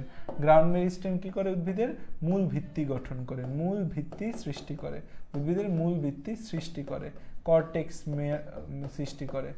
এরা কি কি তৈরি করে? এরা তৈরি করে হচ্ছে কর্টেক্স, এরা তৈরি করে হচ্ছে কর্টেক্স, তারপর হচ্ছে আমাদের মজ্জা বা মেডুলা, মজ্জা বা মেডুলা, তারপর হচ্ছে মজ্জা রশ্মি। এগুলা তৈরি করে কারা? এগুলা তৈরি করে হচ্ছে যে আমাদের এই গ্রাউন্ড মেরিস্টেম বা মেডুলারি রে, ঠিক আছে? মেডুলারে। তো এরা তৈরি করে গ্রাউন্ড মেরিস্টেম। তাহলে কাজ অনুসারে যারা ত্বক তৈরি করে প্রোটোডার্ম, যারা পরিবহন টিস্যু তৈরি করে প্রোক্যাম্বিয়াম, যারা গ্রাউন্ড টিস্যু তন্ত্র, যারা মূল ভিত্তি তৈরি করে কর্টেক্স মেডুলা তৈরি করে, তাদেরকে বলি হচ্ছে আমাদের গ্রাউন্ড মেরিস্টেম, ঠিক আছে? গ্রাউন্ড মেরিস্টেমের মধ্যে কি আসে? Cortex, medulla. মেডুলাকে বাংলায় বলে কি? মজ্জা। আর পরিবহন টিস্যু তন্ত্রের মধ্যে তিনটা নাম আসছে, জাইলেম, ফ্লোয়েম আর ক্যাম্বিয়াম। যদিও জাইলেম, ফ্লোয়েম স্থায়ী টিস্যু, আমাদের বই এখানে ভাজক টিস্যুর মধ্যে নাম দিছে, কারণ অনেক সময় জাইলেম টিস্যু ভাজক টিস্যুর মতো কাজ করে বিভাজিত হতে পারে। এই হচ্ছে আমাদের মোট ভাজক টিস্যু শ্রেণী বিভাগ। তারপর হচ্ছে আমরা পড়লাম স্থায়ী টিস্যু এবং স্থায়ী টিস্যু শ্রেণী বিভাগ। বইয়ের মধ্যে দেখবা ভাজক টিস্যু, স্থায়ী টিস্যুর একটা পার্থক্য দেওয়া আছে, সরল টিস্যু, জটিল টিস্যুর একটা পার্থক্য দেওয়া আছে, দেখবা। নেক্সট ক্লাসে আমরা টিস্যু তন্ত্র শুরু করব। টিস্যু তন্ত্র, টিস্যু তন্ত্র আছে, টিস্যু তন্ত্রের মধ্যে আছে আবার হচ্ছে এপিডার্মাল টিস্যু তন্ত্র, গ্রাউন্ড টিস্যু তন্ত্র, ভাস্কুলার টিস্যু তন্ত্র। কালকে আমরা চেষ্টা করব এপিডার্মাল টিস্যু তন্ত্র শেষ করে ভাস্কুলার টিস্যু তন্ত্র শেষ করার।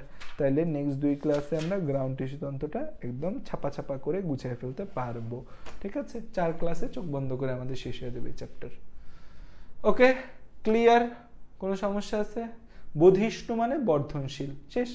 ভাজক টিস্যু শেষ আমাদের, ভাজক এবং স্থায়ী টিস্যু শেষ আমাদের। এরপর আমরা হচ্ছে এই ভাজক টিস্যু তন্ত্র, মানে টিস্যু শেষ, এখন যাব টিস্যু তন্ত্রে যাব। কোনো কনফিউশন থাকলে বলতে পারো। তেরে আগে কুছ ভি নেহি হ্যায়।